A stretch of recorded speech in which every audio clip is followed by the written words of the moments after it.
Hello friends, I am Vinayak and I welcome you all to my YouTube channel. So ಈ ಒಂದು ವಿಡಿಯೋದಲ್ಲಿ ನಾವು ದಿನಾಂಕ 15/2/2025 ನಡೆದಂತಹ ಮೊರಾರ್ಜಿ ದೇಸಾಯಿ ಪರೀಕ್ಷೆಯ ಪ್ರಶ್ನೆ ಪತ್ರಿಕೆಯನ್ನು ಸಂಪೂರ್ಣ ವಿವರಣೆಯೊಂದಿಗೆ ಸಾಲ್ವ್ ಮಾಡೋಣ. ಓಕೆ, ಹಾಗಿದ್ರೆ ನೀವು ಇನ್ನೂ ನನ್ನ ಚಾನಲ್ನ ಸಬ್ಸ್ಕ್ರೈಬ್ ಮಾಡ್ಕೊಂಡಿಲ್ಲ ಅಂತಂದರೆ ಮೊದಲು ಸಬ್ಸ್ಕ್ರೈಬ್ ಮಾಡ್ಕೊಳ್ಳಿ. ಯಾಕಪ್ಪ ಅಂತಂದರೆ ನಾವು ಈ ಮುಂದೆ ಆದರ್ಶ ವಿದ್ಯಾಲಯ ಪ್ರವೇಶ ಪರೀಕ್ಷೆ ಏನು ಬರ್ತದೆ ನೋಡ್ರಿ, ಅದಕ್ಕೆ ಸಂಬಂಧಪಟ್ಟಂತೆ ವಿಡಿಯೋಗಳನ್ನ ಅಪ್ಲೋಡ್ ಮಾಡ್ತಾ ಹೋಗ್ತೀವಿ. ಓಕೆ, ಆಮೇಲೆ ನೀವು ಇಲ್ಲಿ ಅಬ್ಸರ್ವ್ ಮಾಡಬೇಕಾಗಿರೋದು ಏನಪ್ಪ ಅಂತಂದ್ರೆ ಇಲ್ಲಿ B1 ಅನ್ನುವಂತಹ ವರ್ಷನ್ ಕೋಡ್ ಇದೆ. ನಿಮ್ಮ ಪ್ರಶ್ನೆ ಪತ್ರಿಕೆಯ ಕೋಡು A1 ಅಂತ ಆಗಿರ್ಬೋದು, ಇಲ್ಲ C1 ಅಂತ ಆಗಿರ್ಬೋದು, D1 ಅಂತ ಆಗಿರ್ಬೋದು. ಓಕೆ, ಸೊ ಈ ಎಲ್ಲ ಪ್ರಶ್ನೆ ಪತ್ರಿಕೆಗಳಲ್ಲಿ ಪ್ರಶ್ನೆಗಳು ಸೇಮೇ ಇರ್ತವೆ, ಆದರೆ ಅವು ಏನಾಗಿರ್ತಾವಪ್ಪ ಅಂದ್ರೆ ಹಿಂದೆ ಮುಂದೆ ಬಂದಿರ್ತಾವೆ. ಓಕೆ, ಮಕ್ಕಳು ಕಾಪಿ ಮಾಡಬಾರ್ದು ಅನ್ನುವಂಥ ಕಾರಣಕ್ಕಾಗಿ ಪ್ರಶ್ನೆಗಳನ್ನ ಈ ಬೇರೆ ಬೇರೆ ವರ್ಷನ್ ಕೋಡ್ಗಳಲ್ಲಿ ಹಿಂದೆ ಮುಂದಾಗಿ ಕೊಟ್ಟಿರ್ತಾರೆ. ಓಕೆ, ಸೊ ಹಾಗಾಗಿ ಈಗ ನಾನು ಸಾಲ್ವ್ ಮಾಡುವಂಥ ಪ್ರಶ್ನೆ ಪತ್ರಿಕೆಯನ್ನು ಸಹ ನೀವು ನಿಮ್ಮ ಉತ್ತರಗಳನ್ನು ಕಂಡುಕೊಳ್ಳಲು ಉಪಯೋಗ ಮಾಡ್ಕೋಬೋದು. ಓಕೆ, ಸೊ ಹಾಗಿದ್ರೆ ಮೊದಲನೇ ಪ್ರಶ್ನೆಯನ್ನು ನೋಡೋಣ. ಕನ್ನಡದ ಪ್ರಶ್ನೆಗಳನ್ನ ನೋಡೋಣ. 1ರಿಂದ 20 ಕನ್ನಡದ ವಿಷಯಕ್ಕೆ ಸಂಬಂಧಪಟ್ಟಂಥ ಕ್ವಶನ್ಗಳಿದ್ದಾವೆ, ನೋಡೋಣ. ಹಾಗಿದ್ರೆ ಮೊದಲನೇ ಪ್ರಶ್ನೆ ನೋಡಿ. ಎತ್ತುಗಳು ಗದ್ದೆಯಲ್ಲಿ ನೇಗಿಲನ್ನು ಎಳೆಯುವವು. ಈ ವಾಕ್ಯದಲ್ಲಿನ ಕ್ರಿಯಾಪದ ಗುರುತಿಸಿ ಅಂತ ಹೇಳಿದ್ದಾರೆ. ಓಕೆ, ಅಂದರೆ ಎಲ್ಲಿ ಕೆಲಸ ನಡೀತಿದೆ ನೋಡ್ರಿ, ಆ ಒಂದು ಪದವನ್ನು ನಾವು ಈಗ ನೋಡೋಣ. ಎತ್ತುಗಳು ಅಂತಿದೆ. ಈ ಎತ್ತುಗಳು ಅನ್ನುವಂಥದ್ದಲ್ಲಿ ಏನೂ ಸಹ ಕೆಲಸ ನಡೀತಿಲ್ಲ, ಹಾಗಾಗಿ ಇದು ಕ್ರಿಯಾಪದ ಅಲ್ಲ. ಗದ್ದೆಯಲ್ಲಿ ಅನ್ನುವಂಥದ್ದು ಇಲ್ಲಿಯೂ ಸಹ ಏನೂ ಕೆಲಸ ನಡೆಯುತ್ತಿಲ್ಲ. ನೇಗಿಲನ್ನು ಇಲ್ಲೂ ಸಹ ಕೆಲಸ ನಡೆಯುತ್ತಿಲ್ಲ. ಬಟ್ ಎಳೆಯುವವು ಅನ್ನುವಂಥಲ್ಲಿ ಎಳೆಯುವ ಕೆಲಸ ನಡೀತಿದೆ ನೋಡ್ರಿ, ಅದೇ ಒಂದು ಕ್ರಿಯೆ ನಡೀತಿದೆ. ಹೌದಾ? ಸೊ ಅದಕ್ಕಾಗಿ ಎಳೆಯುವವು ಅನ್ನೋದು ಒಂದು ನಮ್ಮ ಆನ್ಸರ್ ಆಗ್ತದೆ.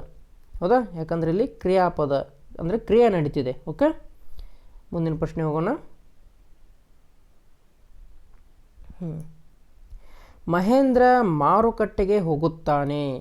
ಈ ವಾಕ್ಯದಲ್ಲಿರುವ ವರ್ತಮಾನಕಾರಕ ಪ್ರತ್ಯಯವನ್ನು ಹೇಳಿ ಅಂತ ಹೇಳಿದ್ದಾರೆ. ಓಕೆ, ಈ ವರ್ತಮಾನಕಾರಕ ಪ್ರತ್ಯಯ ಅಂತ ಬಂದರೆ ನಾವು ಭೂತಕಾಲದ ಪ್ರತ್ಯಯ ಯಾವುದು, ಭವಿಷ್ಯತ್ ಕಾಲದ ಪ್ರತ್ಯಯ ಯಾವುದು, ಆಮೇಲೆ ವರ್ತಮಾನ ಕಾಲದ ಪ್ರತ್ಯಯಗಳು ಯಾವುವು ಅಂತೇಳಿ ಒಂದು ಸ್ವಲ್ಪ ನೋಡ್ಕೊಂಬಿಡೋಣ. ಓಕೆ, ಮೊದಲನೇದಾಗಿ ಭೂತ ಅಂತ ಬರ್ತೇನೆ ನಾನು, ಭೂತಕಾಲದ ಪ್ರತ್ಯಯ, ಆಮೇಲೆ ವರ್ತಮಾನದ್ದು, ಆಮೇಲೆ ಭವಿಷ್ಯತ್ ಕಾಲದ್ದು. ಯಾಕಂದರೆ ಮುಂದೆ ಬರುವಂಥ ಆದರ್ಶ ವಿದ್ಯಾಲಯ ಎಕ್ಸಾಮ್ಗಳಲ್ಲಿ ಇದು ಹೆಲ್ಪ್ ಆಗ್ತದೆ. ಹೌದಾ? ನೋಡಿಲ್ಲಿ ಭೂತಕಾಲದ ಪ್ರತ್ಯಯ ಯಾವುದಪ್ಪ ಅಂತಂದರೆ ದ ಅನ್ನುವಂಥದ್ದು. ಆಮೇಲೆ ವರ್ತಮಾನ ಕಾಲದ್ದು ಯಾವುದಪ್ಪ ಅಂತಂದ್ರೆ ಉತ್ತ ಅನ್ನುವಂಥದ್ದು ಬರ್ತದೆ. ಆಮೇಲೆ ಭವಿಷ್ಯತ್ ಕಾಲದ್ದು ಯಾವುದು ಬರ್ತದಪ್ಪ ಅಂತಂದ್ರೆ ಉವ ಅನ್ನುವಂಥದ್ದು ಬರ್ತದೆ.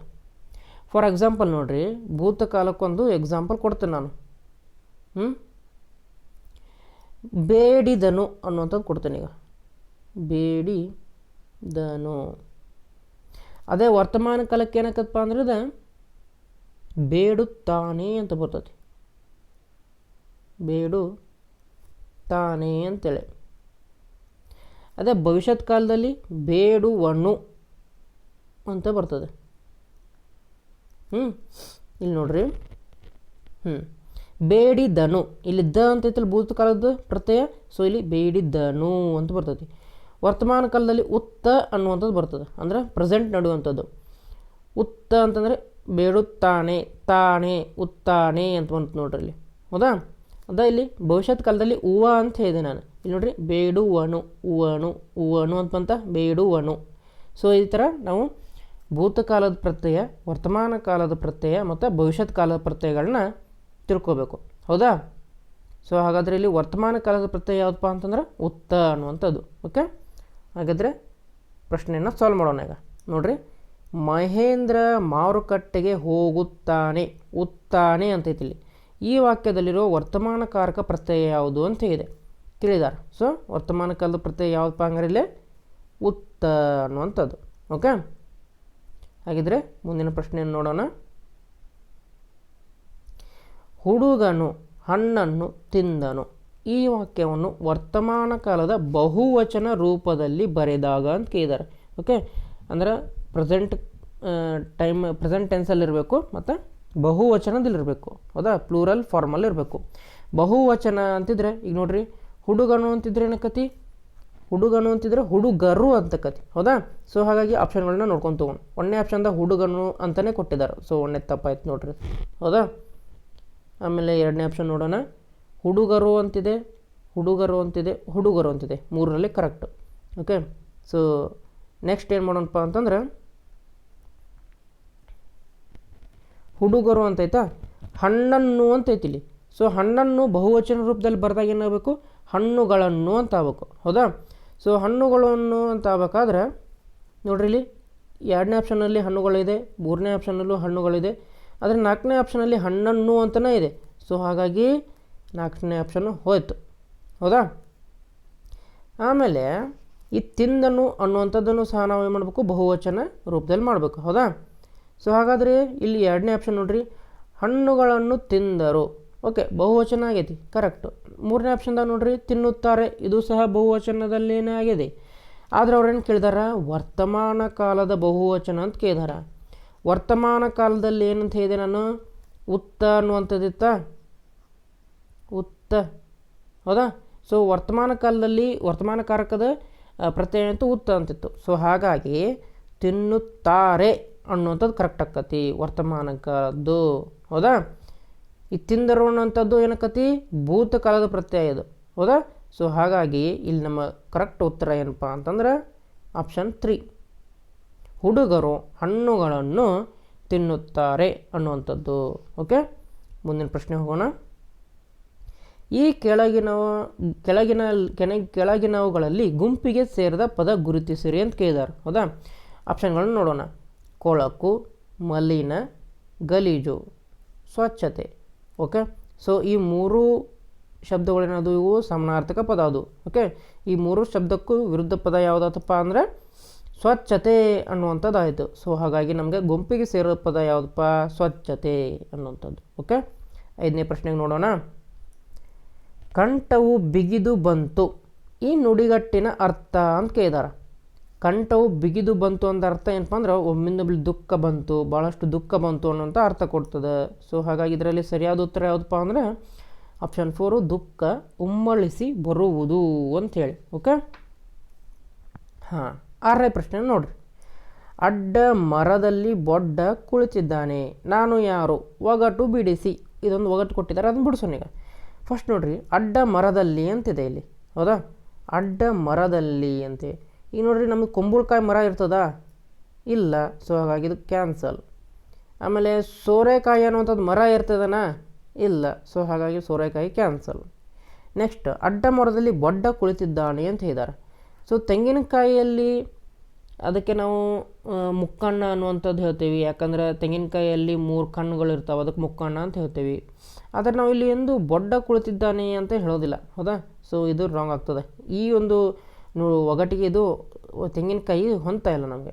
ಆದರೆ ಹಲಸಿನ ಹಣ್ಣು ನೋಡ್ರಿ, ಇದು ಕರೆಕ್ಟು. ಹಲಸಿನ ಹಣ್ಣು ನೋಡ್ಲಿಕ್ಕೆ ಹೆಂಗಿರ್ತದೆ, ತುಂಬ ದೊಡ್ಡದಾಗಿರ್ತದ. ಹೌದಾ, ಸೊ ಅದಕ್ಕಾಗಿ ಅಡ್ಡ ಮರದಲ್ಲಿ ಬೊಡ್ಡ ಕುಳಿತಿದ್ದಾನೆ ಅನ್ನುವಂಥದ್ದನ್ನು ಇಲ್ಲಿ ಈ ಒಂದು ಒಗಟಿಗೆ ಸರಿಯಾದ ಉತ್ತರ ಯಾವ್ದು ಬರ್ತೈತಪ್ಪ ಅಂತಂದ್ರೆ ಆಪ್ಷನ್ ಎ, ಹಲಸಿನ ಹಣ್ಣು ಅನ್ನೋಂಥದ್ದು ಬರ್ತದೆ. ಓಕೆ, 7ನೇ ಪ್ರಶ್ನೆಯನ್ನು ನೋಡೋಣ. ಅಕ್ಕಿಯು ಆರಿ ಹೋಗಿ ಅಕ್ಕಿಯನ್ನು ತಿಂದಿತು, ಈ ವಾಕ್ಯದ ಸರಿಯಾದ ರೂಪ ಅಂತ ಕೇಳಿದಾರೆ. ಹೌದಾ, ಸರಿಯಾದ ರೂಪ ಏನಕ್ಕೈತಪ್ಪ ಅಂತಂದ್ರೆ ಅಕ್ಕಿಯು ಅಂತೈತಿ ಇಲ್ಲಿ. ಅಕ್ಕಿ ಅಂದ್ರೆ ನಾವು ತಿನ್ನುವಂಥ ದವಸ ಧಾನ್ಯ. ಹೌದಾ, ಸೊ ಅಕ್ಕಿಯು ಆರಿ ಹೋಗಿ, ಅಕ್ಕಿಯಿಂದ ಹಾರಿ ಹೋಗಂಗಿಲ್ಲ. ಸೊ ಹಾಗಾಗಿ ಇಲ್ಲಿ ಹಕ್ಕಿಯು ಅಂತ ಆಗಬೇಕು. ಏನಾಗಬೇಕು ಇಲ್ಲಿ, ಹಕ್ಕಿ ಅಂದರೆ ಪಕ್ಷಿ ಅಂತ ಅರ್ಥ ಆಗಬೇಕಿಲ್ಲ ನಮಗೆ. ನೋಡ್ರಿ, 1ನೇ ಆಪ್ಷನ್ದಾಗ ಏನೈತಿ ಇಲ್ಲಿ, ಹಕ್ಕಿಯು ಇದೆ, ಕರೆಕ್ಟ್. 2ನೇದು ಹಕ್ಕಿಯು ಇದೆ, ಕರೆಕ್ಟ್. 3ನೇದು ಸಹ ಹಕ್ಕಿಯು ಇದೆ, ಕರೆಕ್ಟ್. ಆದರೆ 4ನೇದು ಅಕ್ಕಿಯು ಅಂತಲೇ ಇದೆ. ಸೊ ಹಾಗಾಗಿ ಇಲ್ಲಿ ಏನಕ್ಕೈತಪ್ಪ ಅಂತಂದ್ರೆ 4ನೇ ಆಪ್ಷನ್ನು ತಪ್ಪಾಯಿತು. ಆಮೇಲೆ ನೆಕ್ಸ್ಟ್ ನೋಡೋಣ. ಅಕ್ಕಿಯು ಆರಿ ಅಂತೈತಿ ಇಲ್ಲಿ, ಇಲ್ಲಿ ಏನಿರಬೇಕು, ಹಾರಿ ಅನ್ನುವಂಥದ್ದು ಇರಬೇಕು. ಹೌದಾ, ಸೊ ಹಾಗಾಗಿ 1ನೇ ಆಪ್ಷನ್ ಸಹ ಹೋಯ್ತು. ಹೌದಾ, ಈ ಥರ ನೀವು ಆಪ್ಷನ್ಗಳನ್ನ ಎಲಿಮಿನೇಟ್ ಮಾಡ್ಕೊತ ಬರಬೇಕು, ಅವಾಗ ಈಸಿ ಆಗ್ತದೆ. ಆನ್ಸರ್ಗಳನ್ನ ಹುಡುಕ್ಲಿಕ್ಕೆ. ಹೌದಾ? ನೆಕ್ಸ್ಟ್ ಒಂದು ಹಕ್ಕಿಯು ಹಾರಿ ಹೋಗಿ ಕರೆಕ್ಟ್ ಐತಿ. ಇಲ್ಲಿ ಸಹ ಹಕ್ಕಿಯು ಹಾರಿ ಹೋಗಿ ಐತಿ. ಮತ್ತಿಲ್ಲಿ ಹಕ್ಕಿಯನ್ನು ತಿಂದಿತು ಅಂತಿದೆ. ಅಂದರೆ ಒಂದು ಪಕ್ಷಿ ಹೋಗಿ ಮತ್ತು ಪಕ್ಷಿಯನ್ನು ತಿಂತತಾ? ಇಲ್ಲ. ಸೊ ಹಾಗಾಗಿ ಏನಾಯ್ತಪ್ಪ ಇಲ್ಲಿ ಆಪ್ಷನ್ನು 3ನೇದು ಸಹ ತಪ್ಪಾಯಿತು. ಹಾಗಾದ್ರೆ ರೈಟ್ ಆನ್ಸರ್ ಯಾವುದಪ್ಪ? ಹಕ್ಕಿಯು ಹಾರಿ ಹೋಗಿ ಅಕ್ಕಿಯನ್ನು ತಿಂದಿತು ಅನ್ನೋದು ಕರೆಕ್ಟ್ ಆಗ್ತದೆ. 7ನೇದು ಆನ್ಸರ್ ಏನಪ್ಪ ಅಂದ್ರೆ 2ನೇದು. ಹೌದಾ?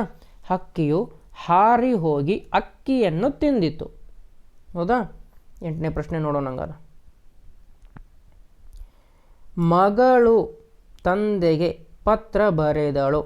ಅಡಿಗೆರೆ ಎಳೆದ ಪದಗಳಿಗೆ ಲಿಂಗ ಬದಲಿಸಿ ಬರೆದಾಗ ಅಂತ ಕೇಳಿದಾರೆ. ಅಂದರೆ ಅದು ಸ್ತ್ರೀಲಿಂಗ ಇದ್ರೆ ಪುಲ್ಲಿಂಗ ಮಾಡಬೇಕು, ಪುಲ್ಲಿಂಗ ಇದ್ರೆ ಸ್ತ್ರೀಲಿಂಗ ಮಾಡಬೇಕು. ಹೌದಾ? ಸೊ ಇಲ್ಲಿ ಮಗಳು ಅಂತಿದೆ. ಇದನ್ನು ಲಿಂಗ ಬದಲಿಸಿದ್ರೆ ಏನಕ್ಕಪ್ಪ? ಮಗನು ಅಂತಕ್ಕೈತಿ. ಹೌದಾ? ಸೊ ಹಾಗಿದ್ರೆ ಇಲ್ಲಿ 1ನೇ ಆಪ್ಷನ್ದಾಗ ಮಗನು ಇದೆ, 2ನೇದು ಮಗನು ಇದೆ, 3ನೇದು ಮಗನು ಇದೆ. ಅದರ 4ನೇದು ನೋಡ್ರಿ ಇಲ್ಲಿ ಮಗಳು ಅಂತ ಇದೆ. ಸೊ ಹಾಗಾಗಿ ಇಲ್ಲಿ ಒಂದು ಆಪ್ಷನ್ ಹೋಯ್ತು. ಹೌದಾ? ಒಂದು ಆಪ್ಷನ್ ಇಲ್ಲಿ ಹೋಯ್ತು ನಮ್ಮದು. ನೆಕ್ಸ್ಟ್ ನೋಡೋಣ. ಓಕೆ, ನೆಕ್ಸ್ಟ್ ಆಪ್ಷನ್ ಏನೈತಿ ಇಲ್ಲಿ? ಮಗನು ಅಥವಾ ಇಲ್ಲಿ ತಂದೆಗೆ ಎದಿದ್ದೇನಾಗಬೇಕು? ತಾಯಿಗೆ ಅಂತ ಆಗಬೇಕು. ಹೌದಾ? ತಾಯಿಗೆ ಅಂತ ಆಗ್ಬೇಕಂತಂದ್ರೆ 1ನೇ ಆಪ್ಷನ್ದಾಗ ತಂದೆಗೆ ಅಂತ ಐತಿ ಇಲ್ಲಿ. ಸೊ ಇದು ಹೋಯ್ತು.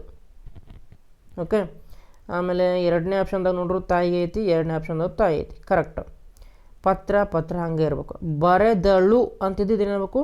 ಲಿಂಗ ಬದಲಿಸಿದ್ರೆ ಬರೆದನು ಅಂತ ಆಗಬೇಕು. ಸೊ 2ನೇ ಆಪ್ಷನಲ್ಲಿ ಇಲ್ಲಿ ಬರೆದಳುನು ಅಂತಿದೆ. ಸೊ ಇದು ರಾಂಗು. ಸೊ ಹಾಗಾದರೆ ಸರಿಯಾದ ಉತ್ತರ ಯಾವುದಪ್ಪ ಇಲ್ಲಿ? ಆಪ್ಷನ್ 3, ಮಗನು ತಾಯಿಗೆ ಪತ್ರ ಬರೆದನು. ಹೌದಾ? ಹಾಗಿದ್ರೆ ಮುಂದಿನ ಪ್ರಶ್ನೆ ಹೋಗೋಣ. ಪ್ರಕೃತಿ ಪದವನ್ನು ಬಿಡಿಸಿ ಬರೆದಾಗ ಸರಿಯಾದ ರೂಪ ಅಂತ ಹೇಳಿದಾರೆ. ಓಕೆ, ಇಲ್ಲಿ ನೋಡ್ರಿ, ಫಸ್ಟ್ ಒಂದು ಪ್ರ ಅಂತ ಬರ್ಬೇಕು ನಮಗೆ. ಇದೆ ಪ ವ್ಯಂಜನ ಪ್ಲಸ್ ಆರ್ ವ್ಯಂಜನ ಪ್ಲಸ್ ಕರೆಕ್ಟ್. ಪ್ರ ಎಲ್ಲದರಲ್ಲೂ ಕರೆಕ್ಟ್ ಐತಿ ಅದು. ಓಕೆ, ಇದೆ ಈ ಪೋರ್ಷನ್. ಮುಂದೆ ನೋಡೋಣ. ಕ್ರು ಅಂತ ಆಗ್ಬೇಕು ನಮಗೆ. ಇಲ್ಲಿ ಕ ಪ್ಲಸ್ ಇನ್ನೊಂದು ಕ ಕೊಟ್ಟಾರ, ಆಮೇಲೆ ಕೊಟ್ಟಾರ. ಇದು ಕ್ರ ಅಂತಕ್ಕತಿ. ಕ್ರು ಆಗಲ್ಲ, ಇದು ಕ್ರ ಆಗ್ತದೆ. ಸೊ ಆಪ್ಷನ್ನು ಒಂದು ತಪ್ಪಾಯಿತು. ಹೌದಾ? ನೆಕ್ಸ್ಟ್ ನೋಡೋಣ. ಇಲ್ಲಿ ಕ್ರೂ ನಡೀತೈತಿ. ಆಮೇಲೆ ಇಲ್ಲಿ ಸಹ ಕ್ರೂ ಅಂತ ಕೊಟ್ಟಿದ್ದಾರೆ. ಯಾಕಂದ್ರೆ ಇಲ್ಲಿ ರು ಅಂತ ಒಂದಿದ್ರೆ ಸಾಕು, ಮತ್ತೊಂದು ಇಲ್ಲಿ ಬೇಕಾಗಿಲ್ಲ ನಮಗೆ. ಹೌದಾ? ಸೊ ಹಾಗಾಗಿ ಇದು ಸಹ ಏನಕ್ಕತಿ ತಪ್ಪು. ಆಮೇಲೆ 4ನೇ ಆಪ್ಷನ್ ನೋಡ್ರಿ, ಇಲ್ಲಿ ದೊಡ್ಡ ಕೊಟ್ಟಿದ್ದಾರೆ. ಇದು ಸಹ ನಮಗೆ ಬೇಕಾಗಿಲ್ಲ. ಯಾಕಂದರೆ ಆಲ್ರೆಡಿ ರು ಒಳಗೆ ಇದೆ, ಈ ದೊಡ್ಡ ಬೇಕಾಗಿಲ್ಲ. ಹೌದಾ? ಇದು ರಾಂಗು. ಸೊ ಹಾಗಿದ್ರೆ ರೈಟ್ ಆನ್ಸರ್ ಯಾವತ್ತಪ್ಪ ಅಂದರೆ ಆಪ್ಷನ್ 2. ಹೌದಾ? ಇಲ್ಲಿ ಕ ಪ್ಲಸ್ ರು ಕೊಟ್ಟಿದ್ದಾರೆ, ಅಷ್ಟು ಸಾಕು ನಮಗೆ. ಯಾಕಂದ್ರೆ ಅದರಲ್ಲಿನೇ ರು ಅಂತ ಇದೆ. ಹೌದಾ? ಮುಂದಿನ ಪ್ರಶ್ನೆ ಹೋಗೋಣ ಹಾಗಾದರೆ.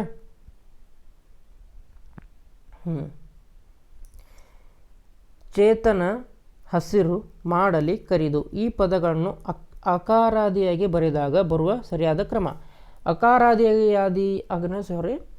ಅಕಾರಾದಿಯಾಗಿ ಅಂತಂದ್ರೆ ಏನಪ್ಪ ಅಂದ್ರೆ ನಮ್ಮ ಡಿಕ್ಷನರಿಯಲ್ಲಿ ಹೇಗಿರ್ತಾವೆ ನೋಡ್ರಿ, ಆ ಥರ ಬರೀರಿ ಅಂತಂದಂಗದು.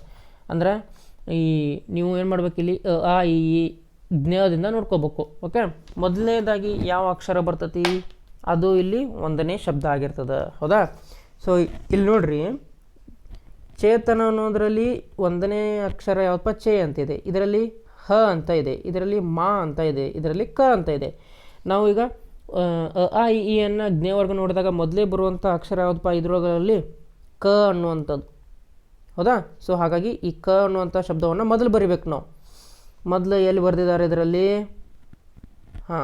ಎಲ್ಲಿ ಅಂದರೆ ಒಂದೇ ಒಂದು ಆಪ್ಷನಲ್ಲಿ ಬರೆದಿದ್ದಾರೆ. ಸೊ ಹಾಗಾಗಿ ಇದೇ ನಮ್ಮದು ಉತ್ತರ ಆಗ್ತದೆ. ಹೌದಾ? ನೋಡಿ, ಇದೇ ನಮ್ಮದು ಉತ್ತರ ಆಗ್ತದೆ. ಯಾಕಪ್ಪ ಅಂತಂದ್ರೆ ಮತ್ತೆಲ್ಲೂ ಕ ಅನ್ನುವಂಥದ್ದು ಕರಿದು ಅನ್ನೋಂಥದ್ದು ಬರದೇ ಇಲ್ಲ. ನೆಕ್ಸ್ಟ್ ನೋಡ್ರಿ, ಕ ಆದಮೇಲೆ ನಮ್ಮ ಒಂದು ಏನು ಆಯಲ್ಲಿ ಚೆ ಅಂತ ಬರ್ತದೆ. ಚ ಅನ್ನುವಂಥ ಶಬ್ದ ಅಕ್ಷರ ಬರ್ತದೆ. ಆಮೇಲೆ ಮ ಅನ್ನುವಂಥದ್ದು ಬರ್ತದೆ. ಆಮೇಲೆ ಹ ಅನ್ನುವಂಥದ್ದು ಬರ್ತದೆ. ಸೊ ಒಂದು ಅಕಾರಾದಿಯಲ್ಲಿ ಬರೆದಾಗ ಇದು ನಮಗೆ ಸರಿಯಾದ ಉತ್ತರ ಆಗ್ತದೆ. ಓಕೆ, ಮುಂದಿನ ಪ್ರಶ್ನೆ ಹೋಗೋಣ. ಈ ಕೆಳಗಿನ ಪದಗಳಲ್ಲಿ ವಿಸರ್ಗ ಒಳಗೊಂಡಿರುವ ಪದ ಅಂತ ಕೇಳಿದ್ದಾರೆ. ಓಕೆ, ಅನುಸ್ವಾರ ವಿಸರ್ಗ ಅಂತ ಬರ್ತಾವೆ. ಸೊ ವಿಸರ್ಗ ಹೊಂದಿರುವಂತಹ ಪದ ಯಾವುದಪ್ಪ ಇಲ್ಲಿ ಅಂತಂದ್ರೆ ಪುನಃ. ಹೌದಾ. ಇದಕ್ಕೆ ನಾವು ವಿಸರ್ಗ ಅಂತ ಕರಿತೀವಿ. ಅಹ ಅಂತೇಳಿ ಅಹ ಅಂತ ಬರಿತೀವಲ್ಲ, ಸೊ ಹಾಗಾಗಿ ಇಲ್ಲಿ ಪುನಃ ಅನ್ನುವಂಥದ್ದು ವಿಸರ್ಗ ಒಳಗೊಂಡಿರೋ ಪದ ಇದೆ. ಹೌದಾ. 12ನೇದು ನೋಡ್ರಿ,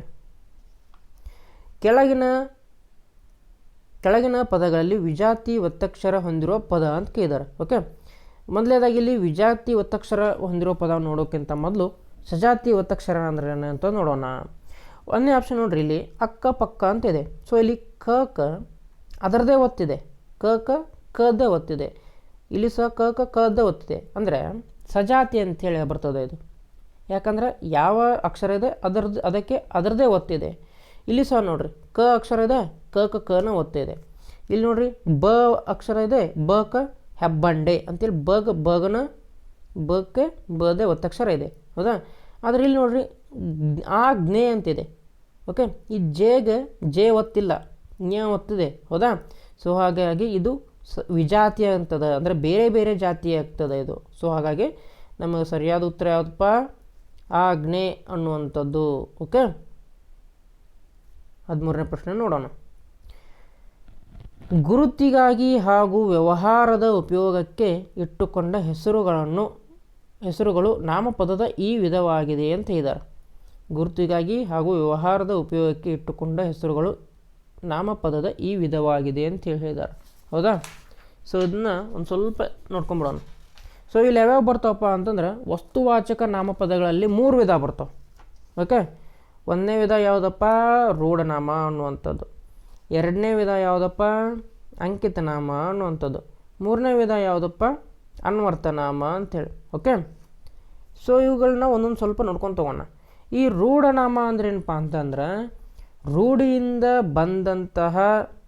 ರೂಢಿಯಿಂದ ಬಂದ ಸಾಮಾನ್ಯ ವಾಚಕಗಳು ರೂಢನಾಮಗಳು ಅಂತೇಳಿ. ಇಂಗ್ಲೀಷ್ನಲ್ಲಿ ಕಾಮನ್ ನೌನ್ ಅಂತ ಹೇಳ್ತೀವಿ. ಎಕ್ಸಾಂಪಲ್ ಹೇಳ್ತಾ ಹೋಗ್ತೀನಿ ನೋಡಿರಿ, ನಿಮ್ಗೊಂದು ಐಡಿಯಾ ಬರ್ತದೆ. ಯಾವುದಕ್ಕೆ, ರೂಢನಾಮಕ್ಕೆ ಒಂದು ಎಕ್ಸಾಂಪಲ್ ಹೇಳ್ಕೊಳ್ತಾ ಹೋಗ್ತೀನಿ ನಾನು. ಫಾರ್ ಎಕ್ಸಾಂಪಲ್ ದೇಶ ಅನ್ನುವಂಥದ್ದಾಗಿರ್ಬೋದು. ಓಕೆ, ಆಮೇಲೆ ಒಂದು ನಿಮಿಷ, ದೇಶ ಅನ್ನುವಂಥದ್ದಾಗಿರ್ಬೋದು. ಆಮೇಲೆ ನದಿ ಅನ್ನುವಂಥದ್ದಾಗಿರ್ಬೋದು. ಓಕೆ, ಆಮೇಲೆ ಹೊಳೆ ಅನ್ನುವಂಥದ್ದಾಗಿರ್ಬೋದು, ಬೆಟ್ಟ ಆಗಿರ್ಬೋದು, ಜನರು, ಹುಡುಗಿ, ಮಗು, ಹುಡುಗ, ಗಿಡ, ಸಮುದ್ರ, ಮಕ್ಕಳು, ಶಾಲೆ, ಕಾಗೆ, ಆನೆ, ಊರು, ಹಳ್ಳಿ, ಪರ್ವತ, ಪಟ್ಟಣ, ಮನುಷ್ಯ, ಮರ, ಹೆಂಗಸು, ಕಾಡು. ಸೊ ಇವೆಲ್ಲ ಯಾವುದಕ್ಕೆ ಉದಾಹರಣೆಪ್ಪ ಅಂತಂದರೆ ರೂಢನಾಮಕ್ಕೆ. ಅಂದರೆ ರೂಢಿಯಿಂದ ಬಂದ ಸಾಮಾನ್ಯ ವಾಚಕಗಳು ರೂಢನಾಮಗಳು ಅಂತ ಅರ್ಥ.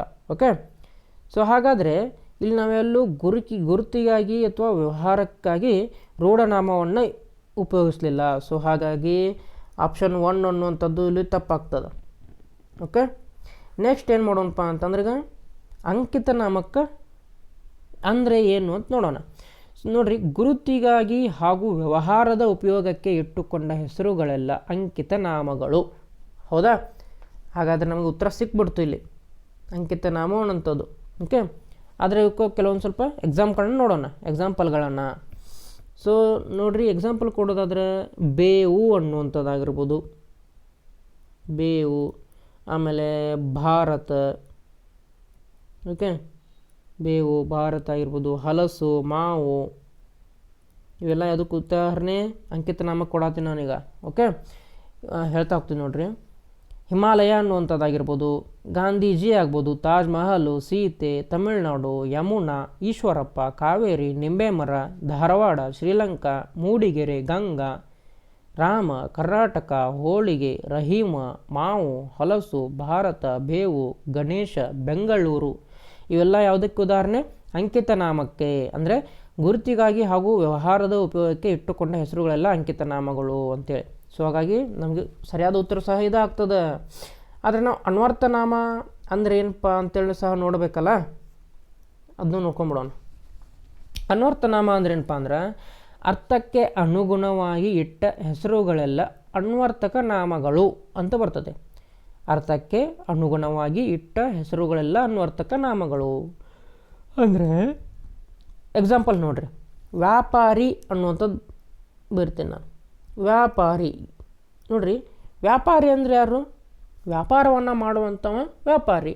ಓಕೆ, ಆಮೇಲೆ ಶಿಕ್ಷಕಿ ಅನ್ನುವಂಥದ್ದು ಬರಿತೀನಿ ನಾನೀಗ. ಶಿಕ್ಷಕಿ ಅನ್ನುವಂಥದ್ದು. ಸೊ ಶಿಕ್ಷಕಿ ಯಾರು?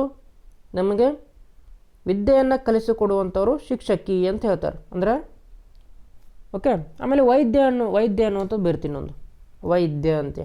ಸೊ ವೈದ್ಯ ಯಾರು? ನಮಗೆ ಚಿಕಿತ್ಸೆಯನ್ನು ನೀಡುವವರು ವೈದ್ಯ. ಅಂದ್ರೆ ಈ ಏನೇನು ಇವು ಶಬ್ದಗಳು ಬರತ್ತೆ ನೋಡ್ರಿ, ಅದನ್ನು ನೋಡಿಬಿಟ್ರೆ ಅವ್ರು ಏನು ಕೆಲಸ ಮಾಡ್ತಾರೆ, ಹಂಗಂದ್ರೇನು ಅಂತೇಳಿ ನಮ್ಗೆ ಅರ್ಥ ಆಗ್ತದೆ. ಓಕೆ. ಹಾಗಾಗಿ ಅರ್ಥಕ್ಕೆ ಅನುಗುಣವಾಗಿ ಇಟ್ಟ ಹೆಸರುಗಳೆಲ್ಲ ಅನ್ವರ್ಥಕ ನಾಮಗಳು ಅಂತೇಳಿ. ಓಕೆ. ಫಾರ್ ಎಕ್ಸಾಂಪಲ್ ಕಿವುಡ ಅಂತ ಹೇಳ್ಬಿಟ್ರೆ ನಾನು ಅವ್ಗೆ ಕಿವಿ ಕೇಳೋದಿಲ್ಲ, ಅದಕ್ಕೆ ಕಿವುಡ. ವಿದ್ವಾಂಸ ಅಂತಂದ್ರೆ ಅವ್ರು ಭಾಳ ಕಲ್ತಿದ್ದಾರೆ, ಭಾಳ ವಿದ್ಯೆಯನ್ನು ಹೊಂದಿದ್ದಾರೆ, ಅವರು ವಿದ್ವಾಂಸ. ಪೂಜಾರಿ ಅಂದರೆ ಯಾರು? ಪೂಜೆಯನ್ನು ಮಾಡೋರು ಪೂಜಾರಿ. ಓಕೆ. ವಿಜ್ಞಾನಿ ಅಂದರೆ ಯಾರು? ಸಂಶೋಧನೆಯನ್ನು ಮಾಡೋರು ವಿಜ್ಞಾನಿ. ಹೌದಾ. ದರ್ಜಿ ಅಂದರೆ ಯಾರು? ಬಟ್ಟೆಯನ್ನು ಹೊಲಿಯೋರು ದರ್ಜಿ. ವಿದ್ಯಾರ್ಥಿ ಅಂದರೆ ಯಾರು? ಕಲಿಯೋರು. ಓಕೆ. ಒಂದು ವಿಷಯವನ್ನು ಕಲಿಯೋರು ವಿದ್ಯಾರ್ಥಿ ಅಂತ ಹೇಳ್ಬೋದು ನಾವು. ಹೌದಾ. ಸೊ ಹಾಗಾಗಿ ಒಂದು ಶಬ್ದವನ್ನು ಹೇಳಿದಾಗ ಅದು ಅರ್ಥವನ್ನು ಕೊಡ್ತಿದ್ರೆ, ಓಕೆ, ಆ ಅರ್ಥದ ಫಾರ್ ಎಕ್ಸಾಂಪಲ್ ಈಗ ವೈದ್ಯ ಅಂತಂದರೆ ಅದೊಂದು ಅರ್ಥ ಕೊಡ್ತದೆ, ಅವರು ಚಿಕಿತ್ಸೆ ನೀಡುವರು ಅಂತೇಳಿ. ಸೊ ಹೀಗಾಗಿ ಅರ್ಥಕ್ಕೆ ಅನುಗುಣವಾಗಿ ಇಟ್ಟ ಹೆಸರುಗಳೆಲ್ಲ ಅನ್ವರ್ಥಕ ನಾಮಗಳು ಅಂಥೇಳಿ.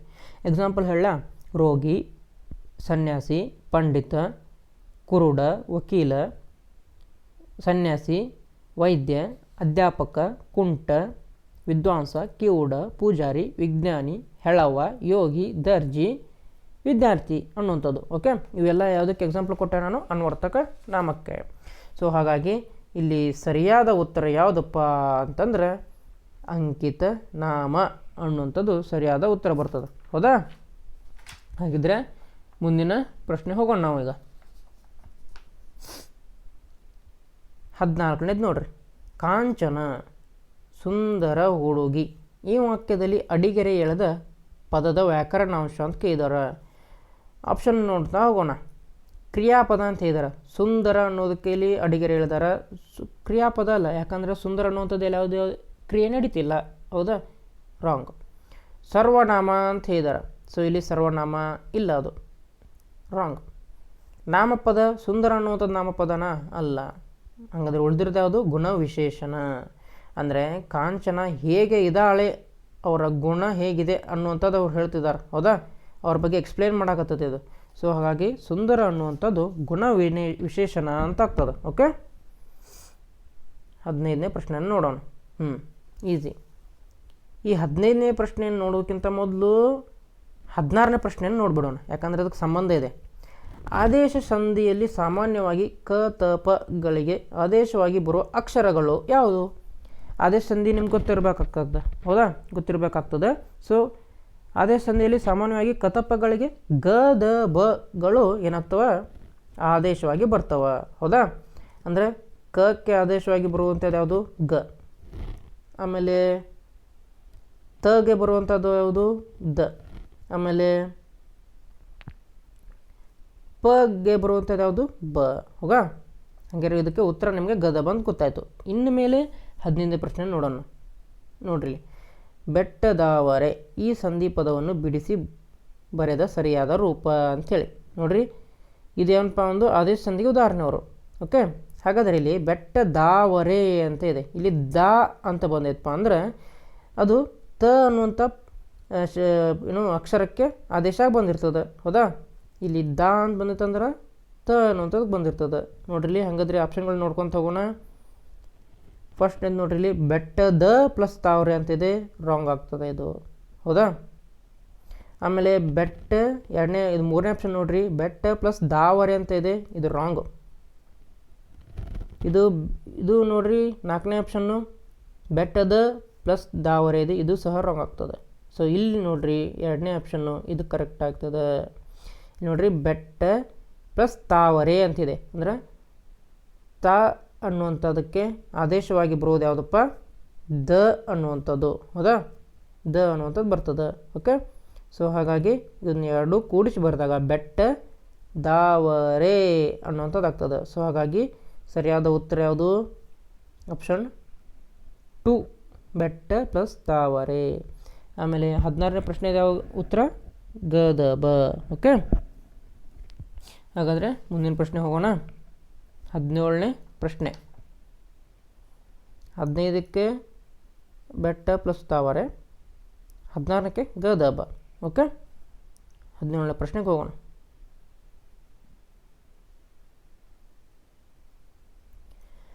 ಬಿ ವಿ ಕಾರಂತರು ರವೀಂದ್ರನಾಥ್ ಟ್ಯಾಗೋರ್ ಅವರ ಈ ಭಾಷೆಯ ನಾಟಕವನ್ನು ಪಂಜರ ಶಾಲೆ ಎಂದು ಕನ್ನಡಕ್ಕೆ ಅನುವಾದಿಸಿದ್ದಾರೆ. ಹೌದಾ? ಸೊ ಹಾಗಾದರೆ ಇಲ್ಲೇನು ಕೇಳಿದಾರಪ್ಪ ಅಂತಂದ್ರೆ ರವೀಂದ್ರನಾಥ್ ಟ್ಯಾಗೋರ್ ಅವರು ಮೊದಲನೇ ಯಾವ ಭಾಷೆಯಲ್ಲಿ ಬರೆದಿದ್ದರು ಅಂತ ಕೇಳಿದಾರೆ. ಸೊ ಹಾಗಾದರೆ ರೈಟ್ ಆನ್ಸರ್ ಯಾವುದಪ್ಪ ಅಂತಂದ್ರೆ ಬಂಗಾಳಿ ಏನು ಅಂತದ್ದು ಬರ್ತದೆ. ಯಾಕಂದ್ರೆ ರವೀಂದ್ರನಾಥ್ ಟ್ಯಾಗೋರ್ ಅವರು ನಮ್ಮ ಜನಗಣಮನ ಬರೆದವರು ಅವರೇ ಅಲ್ವಾ, ಅದು ಅವರು ಬಂಗಾಳಿ ಭಾಷೆಯಲ್ಲಿನ ಬರ್ದಾರೆ. ಯಾಕಂದ್ರೆ ಅವ್ರು ಪಶ್ಚಿಮ ಬಂಗಾಳದಲ್ಲಿದ್ದರು, ಬಂಗಾಳಿ ಭಾಷೆಯಲ್ಲಿ ಬರ್ದಾರೆ. ಓಕೆ, ಸೊ ಹಾಗೆ ಬಂಗಾಳಿ ಅನ್ನುವಂಥದ್ದು ಸರಿಯಾದ ಉತ್ತರ ಆಗ್ತದೆ. 18ನೇ ಪ್ರಶ್ನೆಯನ್ನು ನೋಡಿ. ನಿಮ್ಮ ಊರಿನ ರಸ್ತೆ ದುರಸ್ತಿ ಮಾಡಲು ಗ್ರಾಮ ಪಂಚಾಯತಿಗೆ ಬರೆಯುವ ಪತ್ರವು ಈ ವಿಧವಾಗಿದೆ. ಹೌದಾ? ನಾವು ಗ್ರಾಮ ಪಂಚಾಯತಿಗೆ ಬರೆಯಕತ್ತೀವಿ. ಹೌದಾ? ಸೊ ಅವಾಗ ವೈಯಕ್ತಿಕ ಪತ್ರ ಅಂದರೆ ಏನಪ್ಪ, ಇಲ್ಲಿ 1ನೇ ಆಪ್ಷನ್ನು ವೈಯಕ್ತಿಕ ಅಂತಂದ್ರೆ ನೀವು ನಿಮ್ಮ ಗೆಳೆಯರಿಗೆ ಬರುವಂಥ ಪತ್ರ ಏನಾಗಿರ್ತದೆ, ವೈಯಕ್ತಿಕ ಪತ್ರ ಆಗಿರ್ತದೆ. ಸೊ ಹಾಗಾಗಿ ಇಲ್ಲಿ ಗೆಳೆಯರೇ ಆಗಿರ್ಬೋದು ಅಥವಾ ಮನೆ ಮಂದಿಗೆ ಆಗಿರ್ಬೋದು. ಓಕೆ, ಅದು ವೈಯಕ್ತಿಕ ಪತ್ರ ಆಗ್ತದೆ, ಇದು ರಾಂಗು. ಆಮೇಲೆ ಜಾಹೀರಾತು ಪತ್ರ ಅಂತಂದರೆ ನಾವು ಇಲ್ಲಿ ನ್ಯೂಸ್ ಪೇಪರ್ಗಳಲ್ಲಿ ಜಾಹೀರಾತು ಅಂತ ನೋಡ್ತೇವಲ್ಲ, ಅದು ಅಲ್ಲಿ ಜಾಹೀರಾತು ಪತ್ರ ಬರ್ತದೆ. ಸೊ ಹಾಗಾಗಿ ಇಲ್ಲಿ ರಾಂಗು. ಇಲ್ಲಿ ಯಾಕಂದರೆ ನಾವು ನೀರಿನ ದುರಸ್ತಿಗೆ ಏನು ಪತ್ರ ಬರೆಯುವಾಗ ನಾವು ಎಲ್ಲೂ ಜಾಹೀರಾತು ಕೊಡೋದಿಲ್ಲ. ಆಮೇಲೆ ಪತ್ರಿಕಾ ವರದಿ ಅಂತಿದೆ, ಪತ್ರಿಕಾ ವರದಿ ಈಗ ಹೇಳಿದಿಲ್ಲ ನ್ಯೂಸ್ ಪೇಪರ್ನಲ್ಲಿ ವರದಿ ಮಾಡುವಂಥದ್ದು. ಸೊ ಅದು ಅಲ್ಲ.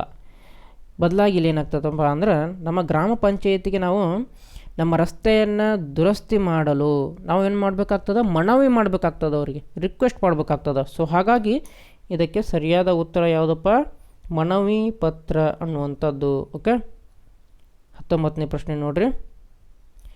ದಂಡ ಈ ಪದದ ನಾನಾರ್ಥದ ಸರಿಯಾದ ಜೋಡಿ. ಓಕೆ, ಇದಕ್ಕಿರುವಂಥ ನಾನಾ ಅರ್ಥಗಳನ್ನ ಕೇಳಿದಾರೆ ಅವರು. ಶಿಕ್ಷೆ ಕರೆಕ್ಟ್, ಕೋಲು ಕರೆಕ್ಟು ಅಂದರೆ ಬಡಿಗೆ ಅನ್ನುವಂಥದ್ದು. 1ನೇ ಆಪ್ಷನ್ ಕರೆಕ್ಟ್ ನೋಡ್ರಿ. ಓಕೆ, 2ನೇದು ನೋಡೋದಾದರೆ ಕೋಲು ಅಂತ ಇದೆ, ಕರೆಕ್ಟ್ ಇದೆ.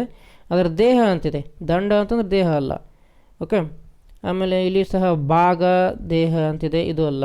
ಶಿಕ್ಷೆ ಅನ್ನುವಂಥದ್ದು ಕರೆಕ್ಟ್ ಇತ್ತು, ಆದರೆ ಗುಂಪು ಅಂತ ಕೊಟ್ಟಿದ್ದಾರೆ, ಇದು ಸಹ ಕರೆಕ್ಟ್ ಆಗೋಲ್ಲ. ಸೊ ಹಾಗಾಗಿ 19ನೇ ಪ್ರಶ್ನೆಗೆ ಸರಿಯಾದ ಉತ್ತರ ಆಪ್ಷನ್ 1 ಶಿಕ್ಷೆ ಕೋಲು.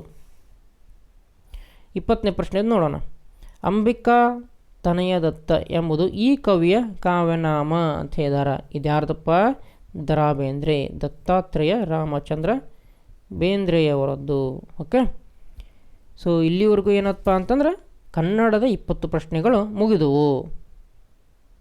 ಇನ್ನು ಮುಂದೆ ಏನು ಮಾಡೋಣ ಅಂತಂದ್ರೆ ಇಂಗ್ಲೀಷ್ನ 20 ಪ್ರಶ್ನೆಗಳನ್ನ ನೋಡೋಣ. ಒಂದನೇ ಪ್ರಶ್ನೆಯನ್ನು ನೋಡ್ರಿ. Right the other gender of the underlined world ಅಂತ ಕೇಳಿದಾರೆ. ಹೌದಾ?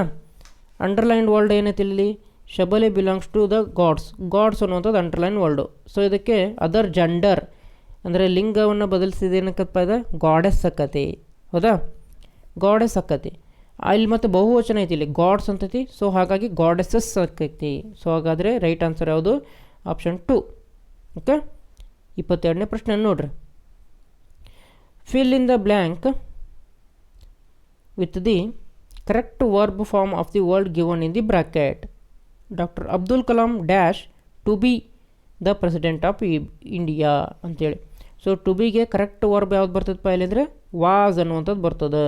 ಅಂದರೆ ಅಬ್ದುಲ್ ಕಲಾಂ ಅವರು ನಮ್ಮ ದೇಶದ ಪ್ರಧಾನಿಯಾಗಿದ್ದರು. ಓಕೆ ಅಂತ ಅರ್ಥ ಬರ್ತದೆ.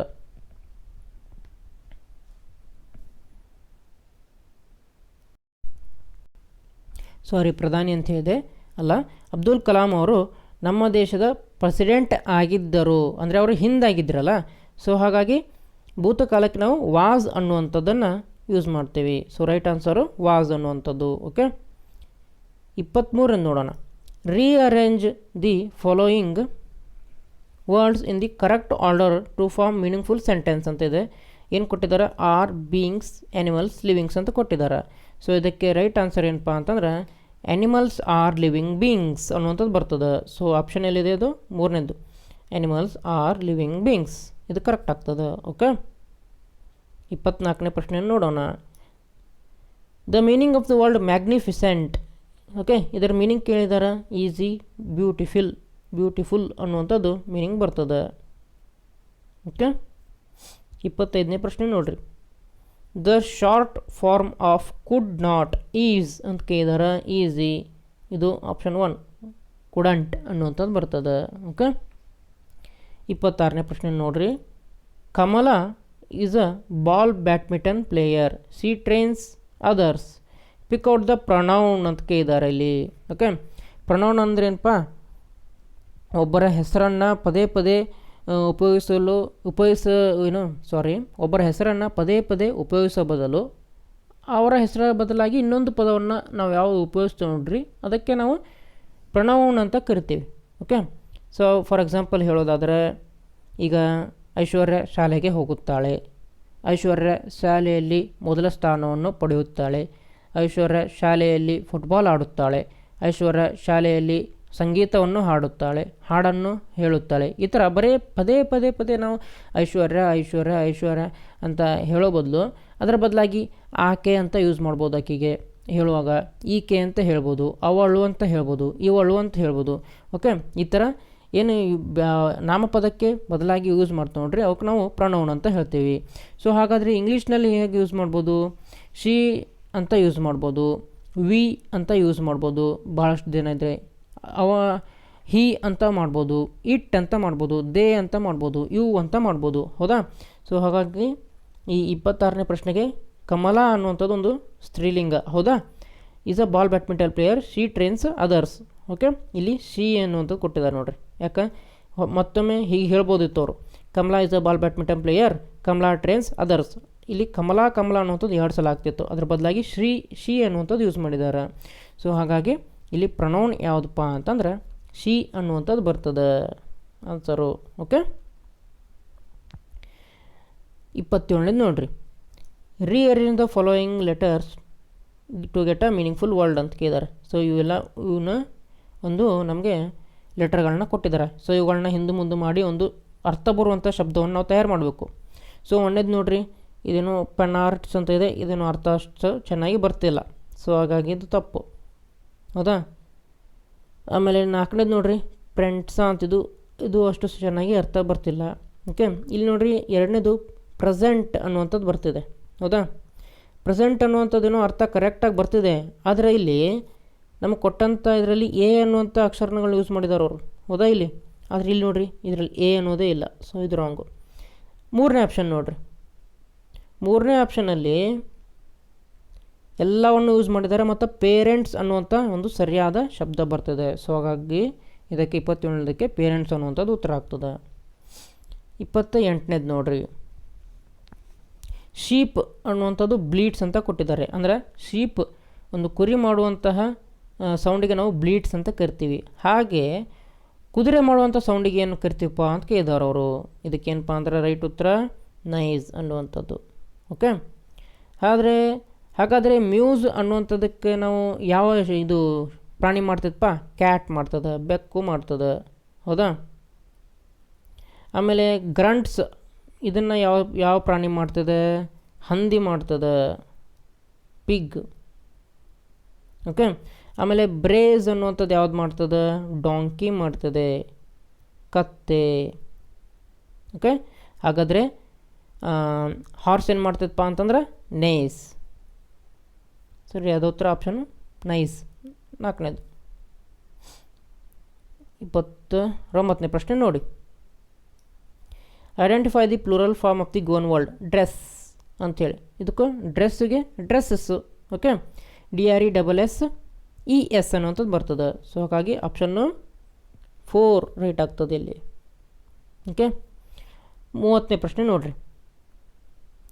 The opposite of the world gain ಅಂತಂದ್ರೇನು? ಪಡೆದುಕೋ. ಅದರ ಅಪೋಸಿಟು ಕಳೆದುಕೋ. ಸೊ ಇಲ್ಲಿ ಯಾವ್ದು ಬರ್ತೈತಿ? ಲೂಸ್ ಅನ್ನುವಂಥದ್ದು ಬರ್ತದೆ. ಓಕೆ. ಆಮೇಲೆ 31ನೇ ಪ್ರಶ್ನೆ ನೋಡೋಣ ಈಗ. Choose the correct answer for the given words as in dictionary order, alphabetical order ಅಂತ ಕೇಳಿದ್ದಾರೆ. ಡಿಕ್ಷನರಿ ಒಳಗೆ ಹೆಂಗಿರ್ತಾವಪ್ಪ? ಅಲ್ಫಾಬೆಟಿಕಲ್ ಆರ್ಡರ್ ಒಳಗೆ ಇರ್ತದೆ. ಅಂದರೆ ಎ ಲೆಟರ್ನ ಹೊಂದಿರುವಂಥ ಶಬ್ದ ಮೊದಲೇಗೆ ಇರ್ತದೆ, ಬಿ ಹೊಂದಿರುವಂಥ ಶಬ್ದ 2ನೇಗೆ ಇರ್ತದೆ, ಸಿ ಅನ್ನು ಹೊಂದಿರುವಂಥ ಶಬ್ದ ಅಂದರೆ ಶಬ್ದದ ಮೊದಲ ಅಕ್ಷರ ಸಿ ಇದ್ದರೆ ಅದು 3ನೇ ಸ್ಥಾನಕ್ಕೆ ಬರ್ತದೆ. ಓಕೆ. ನೋಡುತ್ತಾ ಹೋಗೋಣ ಹಾಗಾದರೆ. ಇಲ್ಲಿ ನೋಡ್ರಿ ಎಲ್ಲದರಲ್ಲೂ ಪಿ ಎಲ್ ಇ ಎ ಅಂತ ಇದೆ. ಪಿ ಎಲ್ ಇ ಎ ಈ ಫಸ್ಟ್ ಈ ಆಪ್ಷನ್ ಕೊಟ್ಟಿದಾರಲ್ಲ, ಇಲ್ಲಿ ನೋಡ್ರಿ ಪಿ ಎಲ್ ಇ ಎ ಇಲ್ಲಿಯೂ ಸಹ ಇದೆ, ಪಿ ಎಲ್ ಇ ಎ ಇಲ್ಲಿಯೂ ಸಹ ಇದೆ, ಪಿ ಎಲ್ ಇ ಎ ಇಲ್ಲಿಯೂ ಸಹ ಇದೆ, ಪಿ ಎಲ್ ಎ ಅನ್ನೋದು ಇಲ್ಲಿ ಐತೆ ನೋಡ್ರಿ. ಹೌದಾ?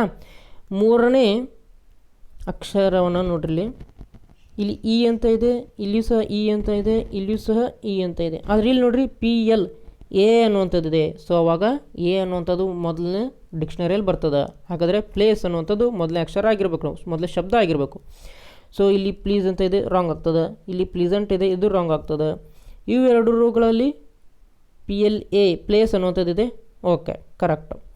ನೆಕ್ಸ್ಟ್ ಮುಂದಿನ ಶಬ್ದವನ್ನು ನೋಡೋಣ ಈಗ. ಇಲ್ಲೇನಿದೆ P L E A S ಅನ್ನುವಂಥದ್ದೇ, P L E A S ಇಲ್ಲೂ ಸಹ ಇದೆ. ಹೌದಾ? ಆದರೆ ಇಲ್ಲಿ ನೋಡ್ರಿ ಮುಂದೆ ಇ ಅನ್ನುವಂಥದ್ದಿದೆ. ಆದರೆ ಇಲ್ಲಿ ನೋಡ್ರಿ ಮುಂದೆ ಎ ಅನ್ನುವಂಥದ್ದಿದೆ. ಹೌದಾ? ನಮ್ಮ ಆಲ್ಫಾಬೆಟಿಕಲ್ ಆರ್ಡ್ರಲ್ಲಿ ಎ ಮೊದಲು ಬರ್ತದೋ ಇ ಮೊದಲು ಬರ್ತದೋ? ಎ ಬರ್ತದೆ. ಹೌದಾ? ಸೊ ಹಾಗಾಗಿ ನಮಗೆ ಎರಡನೇ ಶಬ್ದ ಪ್ಲಿಸೆಂಟ್ ಅನ್ನುವಂಥದ್ದಾಗಿರಬೇಕು. ಓಕೆ, ಹಾಗಾದರೆ ಇದು ಆಪ್ಷನ್ 2 ಸಹ ರಾಂಗ್ ಆಯ್ತು. ಇನ್ನು ಉಳಿದಿರೋದು ಯಾವತ್ತಪ್ಪ? ನಾಲ್ಕನೇದ್ದು. ಹೌದಾ? ಸೊ ಹಾಗಾಗಿ ನಮಗೆ ನಾಲ್ಕನೇದೇ ಕರೆಕ್ಟ್ ಆಗ್ತದೆ. ಓಕೆ, ಈ ಥರ ಡಿಕ್ಷನರಿಯಲ್ಲಿ ಹೇಗೆ ಬರ್ತದೆ ಅಂತ ಕೇಳಿದ್ರೆ ಈ ಥರ ಮಾಡ್ಬೇಕು ನೀವು. ಪ್ಲೇಸು, ಪ್ಲೀಸೆಂಟು, ಪ್ಲೀಸ್, ಪ್ಲೆಷರ್, ಇದು ಕರೆಕ್ಟ್ ಆಗ್ತದೆ. 32ನೇದು ನೋಡ್ರಿ, ಒಗಟ್ಟು ಕೊಟ್ಟಿದ್ದಾರೆ ಇಲ್ಲಿ. ಸಾಲ್ವ್ ದ ರಿಡಲ್ ಅಂತ. I am in the vegetable group. Okay, ಹಾಗಂದ್ರೆ ವೆಜಿಟೇಬಲ್ ಆಗಿರಬೇಕು. ಆರೆಂಜ್ ಅನ್ನೋದು ವೆಜಿಟೇಬಲಾ? ಅಲ್ಲ, ತೆಗೀರಿ. ಪಪ್ಪಾಯ ಅನ್ನೋದು ವೆಜಿಟೇಬಲಾ? ಅಲ್ಲ, ಹಣ್ಣು. ಪಪ್ಪಾಯ ಅನ್ನೋದು ಹಣ್ಣು, ಆರೆಂಜ್ ಅನ್ನೋದು ಹಣ್ಣು. ಸೊ ಹಾಗಾಗಿ ಒಂದನೇ ಎರಡು ಆಪ್ಷನ್ ಹೌದು. I grow under the ground ಅಂತ ಕೇಳಿದಾರೆ, ನೆಲದ ಅಡಿಯಲ್ಲಿ ಬೆಳೀತದೆ. ಓಕೆ, ಕ್ಯಾರೆಟ್ ಸಹ ಬೆಳೀತದೆ, ಬೀಟ್ರೂಟ್ ಸಹ ಬೆಳೀತದೆ. ಓಕೆ, ಇರಲಿ. I can be eaten raw or cooked, ಅಂದರೆ ಅಡುಗೆ ಮಾಡಿ ಆದರೂ ತಿನ್ಬೋದು, ಇಲ್ಲ ಹಾಗೇನೂ ತಿನ್ಬೋದು. ಓಕೆ, ಕ್ಯಾರೆಟ್ ಅಂದರೆ ಗಜ್ಜರಿನ ಹಂಗೆ ತಿನ್ಬೋದು, ಬೀಟ್ರೂಟ್ನ ಹಂಗೆ ತಿನ್ಬೋದು. ಓಕೆ, ಇಲ್ಲೂ ಗೊತ್ತಾಗಲಿಲ್ಲ. ಐ ಕೀಪ್ ಐಸ್ ಹೆಲ್ದಿ, ಕಣ್ಣುಗಳನ್ನು ನಾವು ಆರೋಗ್ಯದಿಂದ ಇಡ್ತೀನಿ ಅಂತ ಕೇಳಿದೆ. ಓಕೆ, ಕ್ಯಾರೆಟ್ ಅಂತ ಇದೆ, ಬೀಟ್ರೂಟ್ ಅಂತ ಇದೆ. ಓಕೆ, ಇದು ನಮ್ಗೆ ಗೊತ್ತಾಗಲಿಲ್ಲ ಅಂತ ಅಂದ್ಕೊಳ್ಳೋಣ. ಮುಂದಿನ ವಾಕ್ಯವನ್ನು ಓದೋಣ. I am orange in colour. Orange colour ಒಳಗೆ ಯಾವುದೈತಪ್ಪ? ಬೀಟ್ರೂಟು ಪಿಂಕ್ ಟೈಪಿಶ್ ಇರ್ತದೆ, ಇದು ರಾಂಗು. ಸೊ ಹಾಗಾಗಿ ಆರೆಂಜ್ ಕಲರಲ್ಲಿ ಇರುವಂಥದ್ದು ಯಾವುದಪ್ಪ? ಕ್ಯಾರೆಟು. ಸೊ ಹಾಗಾಗಿ ನಮಗೆ ರೈಟ್ ಉತ್ತರ ಕ್ಯಾರೆಟ್ ಅನ್ನುವಂಥದ್ದು ಬರ್ತದೆ. 33ನೇ ಪ್ರಶ್ನೆಯನ್ನು ನೋಡಿರಿ. The hidden world in the children. ಚಿಲ್ಡ್ರನಲ್ಲಿ ಚೈಲ್ಡ್ ಅನ್ನುವಂಥದ್ದು ಹಿಡನ್ ಆಗಿದೆ. ಹೌದಾ? ಸೊ ಹಾಗಾಗಿ ಸರಿಯಾದ ಉತ್ತರ ಯಾವ್ದು ಬರ್ತೈತಪ್ಪ ಅಂತಂದ್ರೆ ಆಪ್ಷನ್ 3. ಓಕೆ, ನೆಕ್ಸ್ಟ್ ನೋಡ್ರಿ, 34ನೇ ಪ್ರಶ್ನೆ. It is a dash day ಅಂತ ಕೇಳಿದಾರೆ. ಒಂದು ಚಿತ್ರವನ್ನು ಕೊಟ್ಟಿದ್ದಾರೆ ನೋಡ್ರಿ. ಇಲ್ಲಿ ಕ್ಲೌಡಿ ಅಂತಿದ್ರೆ ಕ್ಲೌಡ್ಸ್ ಇರಬೇಕಿತ್ತು, ಈ ಥರ ಅದಾವ. ಇಲ್ಲಿ ಇಲ್ಲ, ಹೋಯ್ತು. ವಿಂಡಿ ಅಂತ ಕೊಟ್ಟಿದ್ದಾರೆ. ವಿಂಡಿ ಅಂದರೆ ಗಾಳಿ ಇರಬೇಕಿತ್ತು, ಈ ಥರ ಗಾಳಿ ಆಯಿತಾ? ಇಲ್ಲ, ಹೋಯಿತು. ರೇನಿ ಅಂತ ಕೊಟ್ಟಿದ್ದಾರೆ. ರೇನ್ ಅಂತಂದ್ರೆ ಈ ಥರ ಮಳೆ ಬೀಳಬೇಕಾಗಿತ್ತಾ? ಮಳೆ ಬೀಳಾತೈತಾ? ಇಲ್ಲ, ಹೋಯಿತು. ಸನ್ನಿ ಅಂತ ಕೊಟ್ಟಿದ್ದಾರೆ. ಹಾಂ, ಇಲ್ಲಿ ಸಣ್ಣ ಕೊಟ್ಟಿದ್ದಾರೆ. ಹೌದಾ? ಹಾಗಾದರೆ ಇದು ಬಿಸಿಲುಗಾಲ, ಬಿಸಿಲಿರುವಂಥ ದಿನ. ಸೊ ಹಾಗಾಗಿ ಸನ್ನಿ ಅನ್ನುವಂಥದ್ದು ರೈಟ್ ಆಗ್ತದೆ ಇಲ್ಲಿ. ಓಕೆ, 35ನೇ ಪ್ರಶ್ನೆ ನೋಡಿರಿ. The first recipient of national bravery award in India is ಅಂತ ಕೇಳಿದಾರೆ. ನ್ಯಾಷನಲ್ ಬ್ರೇವರಿ ಅವಾರ್ಡನ್ನು ನಮ್ಮ ದೇಶದಲ್ಲಿ ಯಾರು ಮೊಟ್ಟ ಮೊದಲು ಎತ್ತಿಕೊಂಡಿದ್ದಾರೆ ಅಂತ ಕೇಳಿದಾರೆ. ಸರಿಯಾದ ಉತ್ತರ ಯಾವುದಪ್ಪ? ಹರಿಶ್ಚಂದ್ರ ಮೇರಾ ಅನ್ನುವಂಥದ್ದು. ಓಕೆ, 36ನೇದು ನೋಡೋಣ ಈಗ. ಕಂಪ್ಲೀಟ್ ದಿ ಸೆಂಟೆನ್ಸ್ ಅಂತ ಕೊಟ್ಟಿದ್ದಾರೆ. There next look dash and big ಅಂತ ಕೊಟ್ಟಿದ್ದಾರೆ. ಸೊ ಇಲ್ಲಿ ಇದೇನು ಚಿಹ್ನೆ ಕೊಟ್ಟಿದ್ದಾರೆ? ರೌಂಡ್ ಆಗೈತೆ ಇದು. ಹಾಗಿದ್ರೆ ಇಲ್ಲಿ ರೌಂಡ್ ಅಂತ ಬರಬೇಕು. ಆಪ್ಷನ್ 1 ಸ್ಕ್ವೇರ್ ಅಂತ ಕೊಟ್ಟಿದ್ದಾರೆ, ರಾಂಗು. ಇದು ಸ್ಕ್ವೇರ್ ಅಂತಂದ್ರೆ ಈ ಥರ ಇರ್ತೈತೆ. ಹೌದಾ? ಟ್ರಯಾಂಗಲ್ ಅಂದರೆ ಈ ಥರ ಇರ್ತೈತಿ, ರಾಂಗ್ ಆಗ್ತದೆ. ರೆಕ್ಟ್ಯಾಂಗಲ್ ಅಂದರೆ ಈ ಥರ ಇರ್ತದೆ, ಇದು ಸಹ ರಾಂಗು. ಇಲ್ಲಿ ರೌಂಡ್ ಅಂತ ಕೊಟ್ಟಿದ್ದಾರೆ ನೋಡ್ರಿ, ಇದು ಸರಿಯಾದ ಉತ್ತರ ಆಗ್ತದೆ. ಓಕೆ, 37ನೇದು ನೋಡ್ರಿ. If you believe in dash anything is possible ಅಂತೇಳಿ. ಅಂದರೆ ಇದರ ಅರ್ಥ ಏನು? If you believe in yourself anything is possible ಅಂದರೆ ನೀನು ನಿನ್ನ ಮೇಲೆ ನಂಬಿಕೆ ಇಟ್ಟರೆ ಎಲ್ಲವೂ ಸಾಧ್ಯ ಅಂತ ಬರ್ತದೆ. ಹೌದಾ? ಮೊದಲು ನಾವು ನಮ್ಮ ಮೇಲೆ ನಮಗೆ ನಂಬಿಕೆ ಇರಬೇಕು ಮೊದಲು. ಹೌದಾ? ಸೊ ಹಾಗಾಗಿ ಇಲ್ಲಿ ಯುವರ್ ಸೆಲ್ಫ್ ಅನ್ನುವಂಥದ್ದು ಬರ್ತದೆ. 38ನೇದು ನೋಡ್ರಿ. Observe the clock and tell the time ಅಂತ ಹೇಳಿದ್ದಾರೆ. ಸೊ ಟೈಮ್ ಎಷ್ಟಾಗೈತಪ್ಪ ಇಲ್ಲಿ? ಸೊ ಇಲ್ಲಿ 12 ಆದಮೇಲೆ 1 ಇರ್ತದೆ, 2, ಇಲ್ಲಿ 3 ಇದೆ, 4, 5, 6. ಹೌದಾ? ಟೈಮ್ ಎಷ್ಟಾಗೈತೆ ಇಲ್ಲಿ? ಸಣ್ಣ ಮುಳ್ಳು 5ಕ್ಕಿಂತ ಸ್ವಲ್ಪ ಮುಂದಿದೆ, ದೊಡ್ಡ ಮುಳ್ಳು ಕರೆಕ್ಟ್ 6ಕ್ಕಿದೆ. ಹೌದಾ? ಸೊ ಹಾಗಾದರೆ ದೊಡ್ಡ ಮುಳ್ಳು 6ಕ್ಕಿದೆ ಅಂತಂದರೆ ಇಲ್ಲಿ ಎಷ್ಟಾಗಿರ್ತದಪ್ಪ ಅಂತಂದ್ರೆ 30 ನಿಮಿಷ ಅಂತೂ ಕರೆಕ್ಟಾಗಿರ್ತದೆ. ಓಕೆ, ಆಮೇಲೆ ಚಿಕ್ಕ ಮುಳ್ಳು ಇಲ್ಲಿ 5 ಹತ್ರ ಇದೆ. ಸೊ ಹಾಗಾದರೆ ಟೈಮ್ ಎಷ್ಟಾಯ್ತು? ಇಲ್ಲೂ 5:30 ಆಯಿತು. ಹಾಗಾದರೆ 5:30ಕ್ಕೆ ಇಂಗ್ಲೀಷ್ನಲ್ಲಿ ಏನು ಕರೀತಾರೆ? ಹಾಫ್ ಫಾಸ್ಟ್ 5 ಅಂತ ಕರೀತಾರೆ. So right answer option 1, half fast 5. Okay, 39ನೇ ಪ್ರಶ್ನೆ ನೋಡೋಣ. Fill in the blank.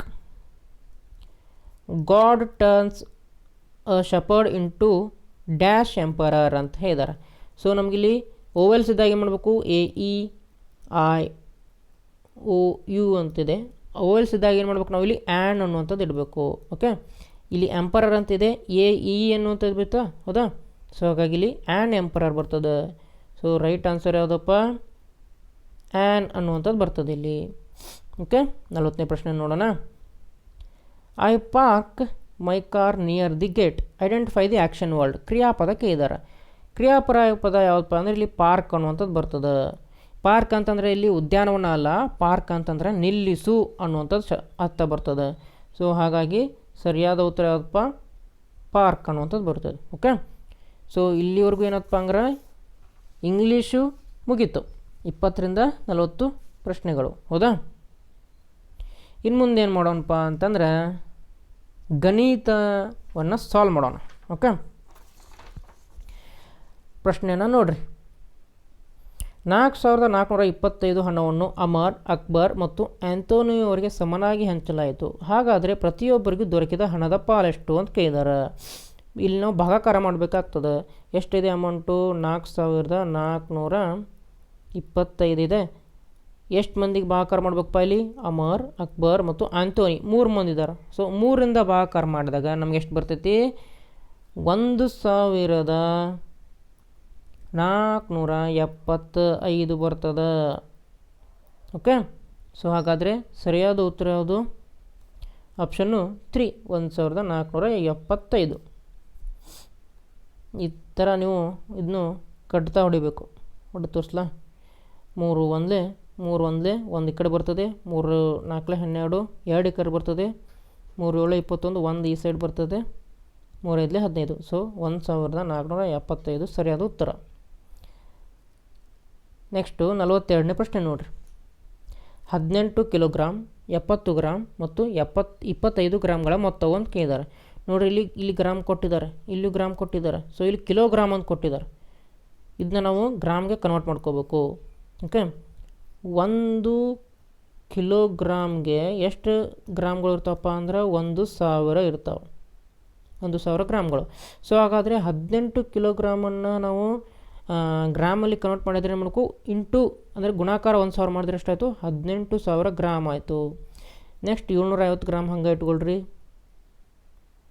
ಆಮೇಲೆ 25 ಗ್ರಾಮ್ ಹಂಗೆ ಇಟ್ಕೊಳ್ರಿ. ಇದನ್ನೇನು ಮಾಡಿರಿ? ಕೂಡಿಸ್ಬಿಡ್ರಿ. ಈಗ 5 ಬಂತು, 7 ಬಂತು, 7 ಬಂತು, 18 ಬಂತು. ಹೌದಾ? ಆಮೇಲೆ ಅವರು ಆಪ್ಷನ್ಗಳನ್ನ ಎದುರ ಕೊಟ್ಟಿದ್ದಾರೆ ನೋಡಿರಿ, ಕಿಲೋಗ್ರಾಮಲ್ಲಿ ಕೊಟ್ಟಿದ್ದಾರೆ ಎಲ್ಲದಕ್ಕೂ. ಹೌದಾ? ಸೊ ಈಗ ಇವಾಗ ಏನು ಮಾಡಬೇಕು ನಾವು? 1000 ಮಾಡಬೇಕು, ಬಾಗಲೇ ಮಾಡಬೇಕು. ಯಾಕಂದರೆ ಇಲ್ಲಿ ಕಿಲೋಗ್ರಾಮಿಂದ ಗ್ರಾಮಿಗೆ ಮಾಡುವಾಗ ಗುಣಾಕಾರ ಮಾಡಿದ್ವಿ. ಹೌದಾ? ಇಲ್ಲಿ ಗುಣಾಕಾರ ಮಾಡಿದ್ವಿ ನಾವು, ಇಲ್ಲಿ ಗುಣಾಕಾರ ಮಾಡಿದ್ವಿ. ಈಗ ಏನು ಮಾಡಬೇಕು? ಬಾಗಲೇ ಮಾಡಬೇಕು. ಅಂದರೆ ಡಿವೈಡೆಡ್ ಬೈ 1000 ಮಾಡಿದರೆ 3 ಅಂಕಿಗಳನ್ನು ಏನು ಮಾಡಬೇಕು? ಹಿಂದೆ ತೊಗೊಂಬರ್ಬೇಕು ನಾವು. ಬಿಂದುವನ್ನು ಹಿಂದೆ ತೊಗೊಂಬರ್ಬೇಕು. ಅವಾಗ ಏನು ಮಾಡ್ಕೋತಿ? ಇಲ್ಲಿ ಪಾಯಿಂಟ್ ಬರ್ತೈತಿ. ಅಂದರೆ 18.775 ಕಿಲೋಗ್ರಾಮ್ ಅಂತ ಬರ್ತದೆ. ಸೊ ರೈಟ್ ಆನ್ಸರ್ ಯಾವುದು? ಆಪ್ಷನ್ನು 1, 18.775 ಕಿಲೋಗ್ರಾಮ್ ಅಂತ ಬರ್ತದೆ. ಓಕೆ, ಮುಂದಿನ ಪ್ರಶ್ನೆ ನೋಡೋಣ. ಕೋನವನ್ನು ಅಳೆಯಲು ಬಳಸುವ ಉಪಕರಣ ಯಾವುದು? ಪ್ರೊಟ್ರಾಕ್ಟರ್ ಅನ್ನೋನ್ನ ಯೂಸ್ ಮಾಡ್ತೇವೆ ನಾವು ಕನ್ನಡದಲ್ಲಿ. ಕೋನ ಮಾಪಕ. ಹೌದಾ? 44ನೇ ಪ್ರಶ್ನೆಯನ್ನು ನೋಡಿರಿ. ಒಂದು ವಿಮಾನವು ಆಗಮಿಸುವ ವೇಳೆ 15:30 ಗಂಟೆ ಆದರೆ ಈ ವೇಳೆಯನ್ನು 12 ಗಂಟೆ ಗಡಿಯಾರಕ್ಕೆ ಪರಿವರ್ತಿಸಿ ಅಂತ ಕೇಳಿದಾರೆ. ಓಕೆ, ಏನು ಮಾಡಬೇಕಪ್ಪ ಅಂದ್ರೆ ನಾವಿಲ್ಲಿ 12 ಕಳೆದು ಬಿಡ್ಬೇಕು. ಅದರೊಳಗೆ 15:30 12 ಕಳೀರಿ.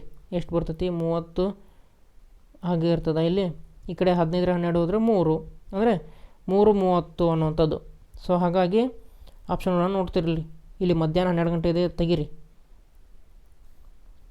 ಆಪ್ಷನ್ 4ನಲ್ಲಿ. ಆಮೇಲೆ ಇಲ್ಲಿ ಮಧ್ಯಾಹ್ನ 1:30 ಇದೆ, ಇದು ಸಹ ತೆಗೆದುಬಿಡ್ರಿ. ಓಕೆ, ಸೊ ಇಲ್ಲಿ ಇಲ್ಲಿ ಆಪ್ಷನ್ಗಳು 2 ಬಂದವು. ಒಂದು ಬೆಳಗ್ಗೆ ಅಂತಿದೆ, ಇಲ್ಲಿ ಮಧ್ಯಾಹ್ನ ಅಂತಿದೆ. ಸೊ ಯಾವುದು 12 ಗಂಟೆ ದಾಟೈತಪ್ಪ ಅಂತಂದ್ರೆ ಮಧ್ಯಾಹ್ನ ಆಗ್ತದೆ. ಓಕೆ, ಸೊ ಹಾಗಾಗಿ ಸರಿಯಾದ ಉತ್ತರ ಯಾವುದು? ಮಧ್ಯಾಹ್ನ 3:30 ಗಂಟೆ ಅಂತ ಬರ್ತದೆ. 45 ನೋಡ್ರಿ. ಕೆಳಗಿನ ಚಿತ್ರದಲ್ಲಿರುವ ವಿಶಾಲ ಕೋನಗಳ ಸಂಖ್ಯೆ ಎಷ್ಟು ಕೇಳಿದ್ದಾರೆ? ವಿಶಾಲ ಕೋನ ಅಂತಂದ್ರೆ ಏನಪ್ಪ? 180 ಡಿಗ್ರಿಗಿಂತ ಕಮ್ಮಿ ಇರಬೇಕು, ಆಮೇಲೆ 90 ಡಿಗ್ರಿಗಿಂತ ಹೆಚ್ಚಿಗೆ ಇರಬೇಕು. ಓಕೆ, ಅಂದರೆ ನೋಡ್ರಿ, ಇದು ಲಂಬ ಕೋನ ಅಂದ್ರೆ 90 ಡಿಗ್ರಿ ಇರ್ತದೆ. ಓಕೆ, ಆಮೇಲೆ ಇದು ಲಘು ಕೋನ ಅಂದರೆ 90 ಡಿಗ್ರಿಗಿಂತ ಕಮ್ಮಿ ಇರ್ತದೆ. ಆಮೇಲೆ ಇದು ವಿಶಾಲ ಕೋನ ಅಂದ್ರೆ 90 ಡಿಗ್ರಿಗಿಂತ ಹೆಚ್ಚಿಗೆ ಇರ್ತದೆ. ಆಮೇಲೆ 180 ಡಿಗ್ರಿಗಿಂತ ಕಮ್ಮಿ ಇರ್ತದೆ. ಆಮೇಲೆ ಇದು ಒಂದು ಯಾವ್ದು ಕೋನಪ್ಪ ಅಂದ್ರೆ ಸರಳ ರೇಖೆ 180 ಡಿಗ್ರಿ ಇರ್ತದೆ. ಅವ್ರು ನಮಗೇನು ಕೇಳಿದಾರೆ? ವಿಶಾಲ ಕೋನವನ್ನು ಕೇಳಿದ್ದಾರೆ. ಈಗ ನೋಡೋಣ ವಿಶಾಲ ಕೋನ ಎಲ್ಲೆಲ್ದಾವ. ಇಲ್ಲೊಂದೈತಿ, ಇಲ್ಲೊಂದೈತಿ, ಆಮೇಲೆ ಇಲ್ಲಿ ನೋಡ್ರಿ, ಇಲ್ಲೊಂದೈತಿ, ಇಲ್ಲೊಂದೈತಿ. ಹೌದಾ? ಇನ್ನೊಂದು ಸ್ವಲ್ಪ ನೋಡ್ರಿ, ಇಲ್ಲಿ ಇಲ್ಲೊಂದು ಕೋನ ಇದೆ, ಇಲ್ಲೊಂದು ವಿಶಾಲ ಕೋನ ಇದೆ, ಇಲ್ಲೊಂದು ವಿಶಾಲ ಕೋನ ಇದೆ, ಇಲ್ಲೊಂದು ವಿಶಾಲ ಕೋನ ಇದೆ. ಸೊ ಟೋಟಲ್ ಎಷ್ಟು ಇದಾವಪ್ಪ? 4 ವಿಶಾಲ ಕೋನಗಳು ಇದಾವೆ. ಓಕೆ, ಹಾಗಾದರೆ ಸರಿಯಾದ ಉತ್ತರ ಯಾವುದು? ಆಪ್ಷನ್ 2. 46 ನೋಡ್ರಿ. ಶಾಲಿನಿಯು 7:45 AM ಮನೆಯನ್ನು ಬಿಟ್ಟು 9:15 AM ಶಾಲೆಯನ್ನು ತಲುಪುತ್ತಾಳೆ. ಹಾಗಾದರೆ ಅವಳು ಶಾಲೆ ತಲುಪಲು ತೆಗೆದುಕೊಂಡ ಸಮಯವೆಷ್ಟು ಕೇಳಿದ್ದಾರೆ? ಓಕೆ, ಮೊದಲಿಂದಾಗಿ ನೋಡ್ರಿ, 7:45ರಿಂದ 8 ಗಂಟೆವರೆಗೂ ಎಷ್ಟಾಕತ್ತೆ ನೋಡ್ರಿ. ಎಷ್ಟಾಕೈತಪ್ಪ? 15 ನಿಮಿಷಗಳು ತೊಗೊಂತಾರೆ. ಬರೋದು ಬಿಡೋಣ, ಇಲ್ಲಿ 15 ನಿಮಿಷ ಅಂತೆ. ನೆಕ್ಸ್ಟ್ ನೋಡ್ರಿ, 8 ಗಂಟೆಯಿಂದ ಹಿಡಿದು 9 ಗಂಟೆ ಮಟ್ಟ 1 ತಾಸು ಆಕತಿ. ಅಂದರೆ 1 ತಾಸಲ್ಲಿ ಎಷ್ಟು ನಿಮಿಷ ಇರ್ತಾವೆ? 60 ನಿಮಿಷ ಇರ್ತಾವೆ. Okay, done. ಆಮೇಲೆ ನೋಡ್ರಿ, 9ರಿಂದ 9:15ಕ್ಕೆ ಎಷ್ಟು ನಿಮಿಷ ಆಕತಿ? 15 ನಿಮಿಷ. ಅದನ್ನು ಬರ್ಬೇಡ್ರಿ. ಈಗ ಎಲ್ಲವನ್ನು ಕೂಡಿಸೋಣ. ಓಕೆ, ಕೂಡಿಸಿದ್ರೆ ಎಷ್ಟಾಕತಿ? 5 5 10, ಆಮೇಲೆ 6 1 7 8 9 90 ನಿಮಿಷ ಆಯಿತು. ಓಕೆ, 90 ನಿಮಿಷ ಟೋಟಲ್ ಹಾಕಿ ತೆಗೆದುಕೊಂಡ ಸಮಯ ಆಗ್ತದೆ. ಇಲ್ಲೇನು ಕೊಟ್ಟಿದ್ದಾರೆ? ಅವರು ಗಂಟೆಯಲ್ಲಿ ಕೊಟ್ಟಿದ್ದಾರೆ. ಸೊ ಹಾಗಾದರೆ ಗಂಟೆಯಲ್ಲಿ 1 ಗಂಟೆಗೆ 60 ನಿಮಿಷ ಇರ್ತಾವೆ. ಸೊ ಇದ್ರ ಈ 90 ನಿಮಿಷದಲ್ಲಿ 60 ನಿಮಿಷ ಒಂದು ತೊಗೊಂಬಿಡ್ರಿ. ಅಂದರೆ 1 ಗಂಟೆ ಸಪ್ರೇಟ್ ಆಯ್ತಾ? ಇನ್ನೆಷ್ಟು ಉಳಿತು? 30 ನಿಮಿಷ ಹೋಯಿತು. ಅಂದರೆ 1 ಗಂಟೆ 30 ನಿಮಿಷ ಅನ್ನುವಂಥದ್ದು ಉತ್ತರ ಆಗ್ತದೆ. ಸೊ ಹಾಗಾದರೆ ನಮಗಿಲ್ಲಿ ಸರಿಯಾದ ಉತ್ತರ ಯಾವುದಪ್ಪ? 1 ಗಂಟೆ 30 ನಿಮಿಷ. ಎಷ್ಟನೇ ಪ್ರಶ್ನೆ ಇದು? 46ನೇದು. ಆಪ್ಷನ್ 4 ಇದೆ ನೋಡ್ರಿ. ಇಲ್ಲಿ ಆಪ್ಷನ್ 4 1 ಗಂಟೆ 30 ನಿಮಿಷ ಉತ್ತರ ಆಗ್ತದೆ. ನೆಕ್ಸ್ಟ್, ಈ ಸರಣಿಯನ್ನು ಪೂರ್ಣಗೊಳಿಸಿ ಅಂತ ಕೇಳಿದಾರೆ. ಹೌದಾ? ಈಸಿ ಇದೆ ಇದು ನೋಡಿ. 1ರ ಸ್ಕ್ವೇರು, 1ರ ವರ್ಗ ಎಷ್ಟು? 1, 2ರ ವರ್ಗ 2, 2ರ ವರ್ಗ 4 ಆಗ್ತದೆ, 3ರದ್ದು 9, 4ರದ್ದು 16, 5ರದ್ದು 25, ಹಾಗೆ 6ರದ್ದು ಎಷ್ಟಾಕತ್ತೆ? 36 ಆಗ್ತದೆ. Okay, easy. ಸೊ ಸರಿಯಾದ ಉತ್ತರ ಯಾವುದು? 36. ಓಕೆ, ಹಾಗಾದರೆ ಮುಂದಿನ ಪ್ರಶ್ನೆ ಹೋಗೋಣ. ಇವೆಲ್ಲ ಇಂಗ್ಲೀಷ್ನಲ್ಲಿದೆ. ಇಂಗ್ಲೀಷ್ ಮೀಡಿಯಮ್ದವ್ರು ಯಾರಿದ್ರೆ ನೋಡ್ಕೊಂಬಿಡಿ ಒಂದು ಸಲ ಪ್ರಶ್ನೆಯನ್ನು. ಸ್ಕ್ರೀನ್ ಶಾಟ್ ತೊಗೊಳ್ಳಿ. ಓಕೆ,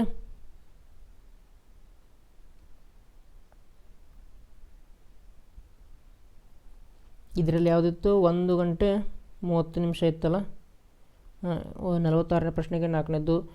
ಕಂಪ್ಲೀಟ್ ದಿ ಸೀರೀಸ್ದಲ್ಲಿ 36 ಆನ್ಸರು. ಓಕೆ,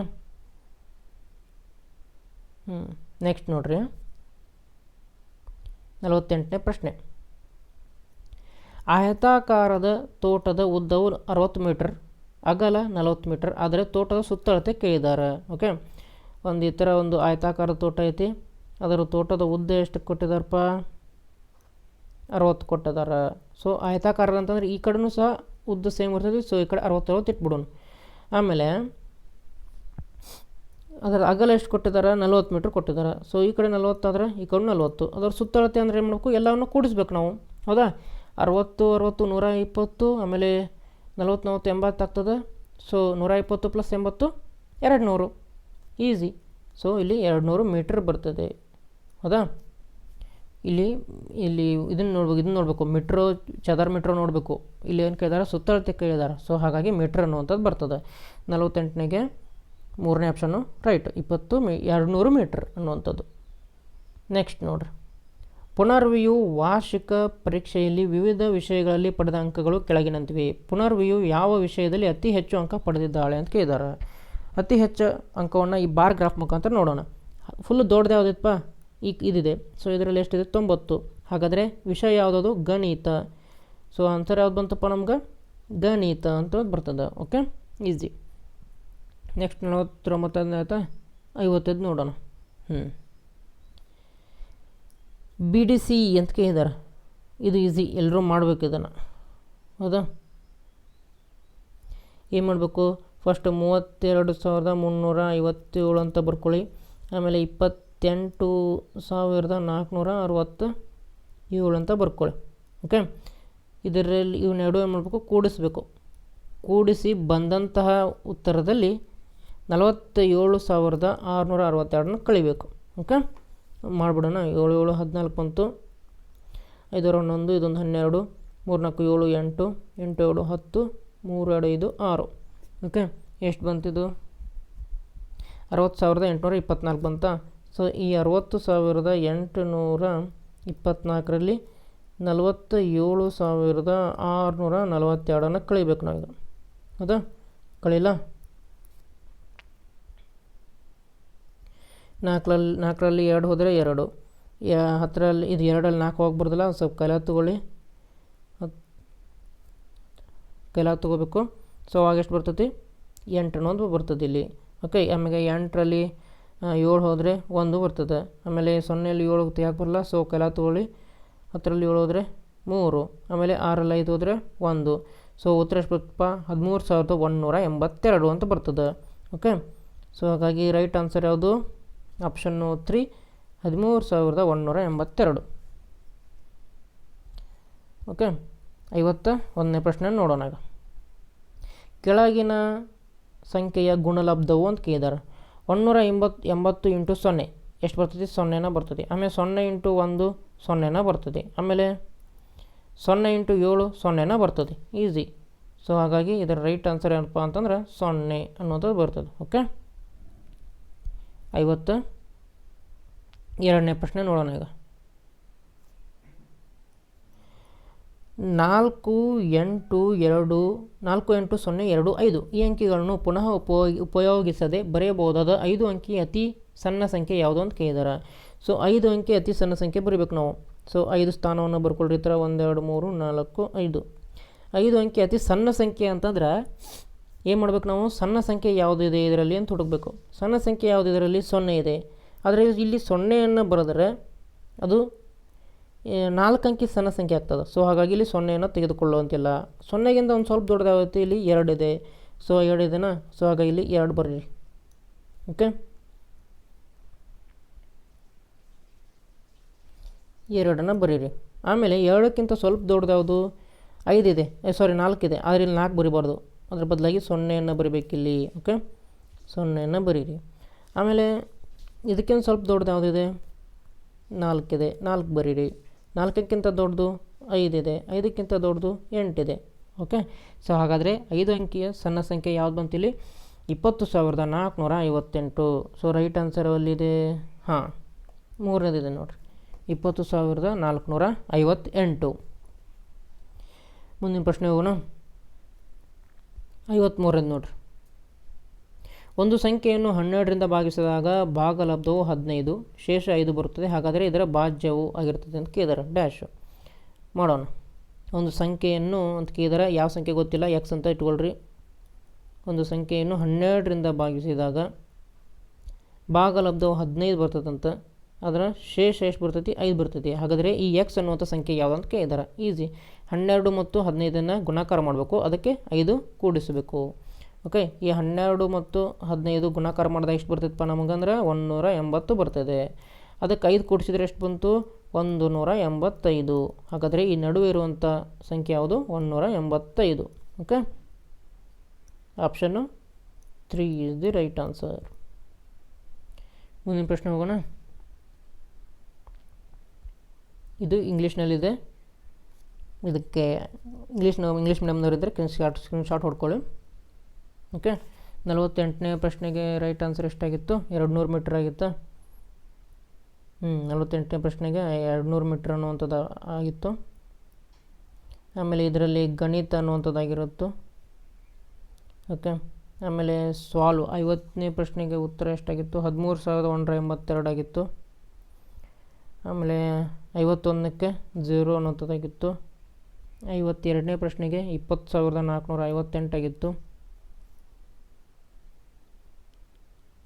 ನೆಕ್ಸ್ಟ್ ಈ ಪ್ರಶ್ನೆಗೆ 53ನೇ ಪ್ರಶ್ನೆಗೆ 185 ಅನ್ನೋಂಥದ್ದು ಉತ್ತರ ಆಗಿತ್ತು. ಓಕೆ, 54ನೇ ಪ್ರಶ್ನೆಯನ್ನು ನೋಡೋಣ ಈಗ.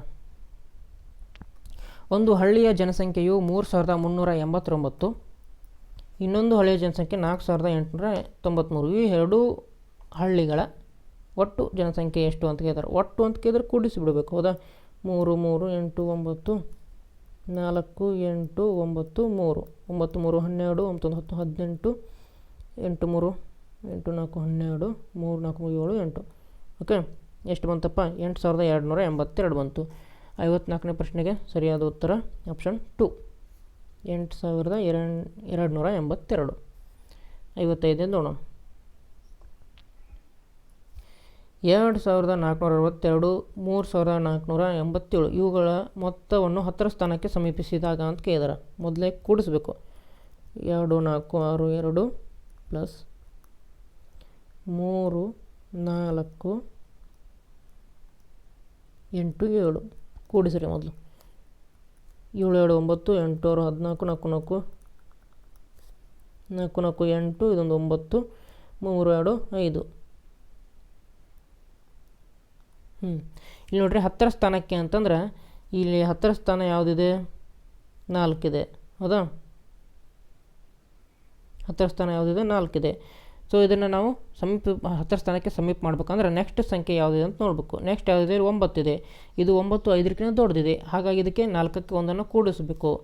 ಓಕೆ, ಕೂಡಿಸಿದಾಗ ಎಷ್ಟಾಗುತ್ತೆ? 5 9 5 ಆಗ್ತದೆ. ಇಲ್ಲಿ ಮುಂದೆ ಏನು ಮಾಡಬೇಕು? ನಾವು 0 ಅಂತ ಇಡಬೇಕು. ಸೊ ರೈಟ್ ಆನ್ಸರ್ ಏನು ಬಂತಪ್ಪ? 5,950 ಆಪ್ಷನ್ 2 ಅನ್ನುವಂಥದ್ದು ಸರಿ ಬಂತು. ಓಕೆ,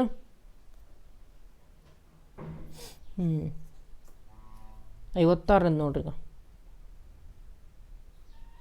ವ್ಯತ್ಯಾಸಕ್ಕೆ ಇದ್ದಾರೆ 57,394 ಮತ್ತು 26,765 ವ್ಯತ್ಯಾಸ ಅಂತ ಕೇಳಿದ್ದಾರೆ. ಬರ್ಕೊಳ್ಳಿ. 57,394 ಇದರಲ್ಲಿ ಎಷ್ಟು ಕಳಿಬೇಕು ನಾವು? 26,765 ಕಳಿಬೇಕು. ಹತ್ರ 4 5 ಕಳಕ್ಕೆ ಬರಲ್ಲ. ಸೊ ಕೈಲ ತಗೊಳ್ಳಿ. 9 ಬರ್ತದೆ ಇಲ್ಲಿ. ಆಮೇಲೆ 9ರಲ್ಲಿ 7 ಕಳೆದ್ರೆ 2, 3ರಲ್ಲಿ 7 ಕಟ್ಟಕ್ಕೆ ಬರೋದಿಲ್ಲ. ಸೊ ಒಂದು ಕೈಲ ತಗೊಳ್ರಿ. ಹತ್ರ 3 3 6 ಬರ್ತದೆ ಇಲ್ಲಿ. ನೆಕ್ಸ್ಟು 7ರಲ್ಲಿ 7 ಹೋದರೆ 0, 5ರಲ್ಲಿ 2 ಹೋದರೆ 3. ಸೊ 30,629 ಬರ್ತದೆ. ಸೊ ರೈಟ್ ಆನ್ಸರ್ ಎಲ್ಲಿದೆ? ಇಲ್ಲಿ ಆಪ್ಷನ್ 2, 30,629 ಬರ್ತದೆ. ಓಕೆ, ನೆಕ್ಸ್ಟು 57ನೇ ಪ್ರಶ್ನೆಯನ್ನು ನೋಡೋಣ. ಬಣ್ಣ ಹಚ್ಚಿರುವ ಭಾಗದ ಭಿನ್ನರಾಶಿಯ ರೂಪ ಅಂತ ಕೇಳಿದಾರೆ. ಓಕೆ, ಬಣ್ಣ ಎಲ್ಲೆಲ್ಲಿ ಹಚ್ಚಿದಾರಪ್ಪ ಅವರು? 1 2 3 4 5 6 7. ಓಕೆ, 7ಕ್ಕೆ ಭಾಗ ಹಚ್ಚಿದ್ದಾರೆ. ನೆಕ್ಸ್ಟ್ ಅವು ಎಷ್ಟು ಇದಾವೆ? ಟೋಟಲಾಗಿ 10 ಇದಾವೆ. ಓಕೆ ನೋಡ್ರಿ, 7 8 ಆಯ್ತು 9 ಆಯ್ತು 10. ಸೊ ಟೋಟಲ್ 10 ಇದಾವೆ. ಸೊ 7/10 ಅನ್ನುವಂಥದ್ದು ನಮಗೆ ಉತ್ತರ ಆಗ್ತದೆ. ಹೌದಾ? 58ನೇ ಪ್ರಶ್ನೆ ನೋಡ್ರಿ. 47,346ಕ್ಕೆ ಎಷ್ಟನ್ನು ಸೇರಿಸಿದರೆ 84,625 ಅಂತ ಕೇಳಿದ್ದಾರೆ. ನೋಡ್ರಿ, 47,346ಕ್ಕೆ ಎಷ್ಟನ್ನು ಸೇರಿಸಿದರೆ ಎಷ್ಟಾಗ್ತದೆ ಅಂತ ಕೇಳಿದವರು. ಎಷ್ಟನ್ನು ಸೇರಿಸಿದರೆ 84,625 ಅಂತ ಕೇಳಿದಾರೆ. ಓಕೆ, ಸೊ ಹಾಗಾದರೆ ಎಕ್ಸ್ ಬೆಲೆ ಕಂಡುಹಿಡಬೇಕು. ಎಕ್ಸ್ ಹಾಕ್ಕೊಳ್ಳಿ, ಹಾಕ್ಕೊಳ್ಳಿ.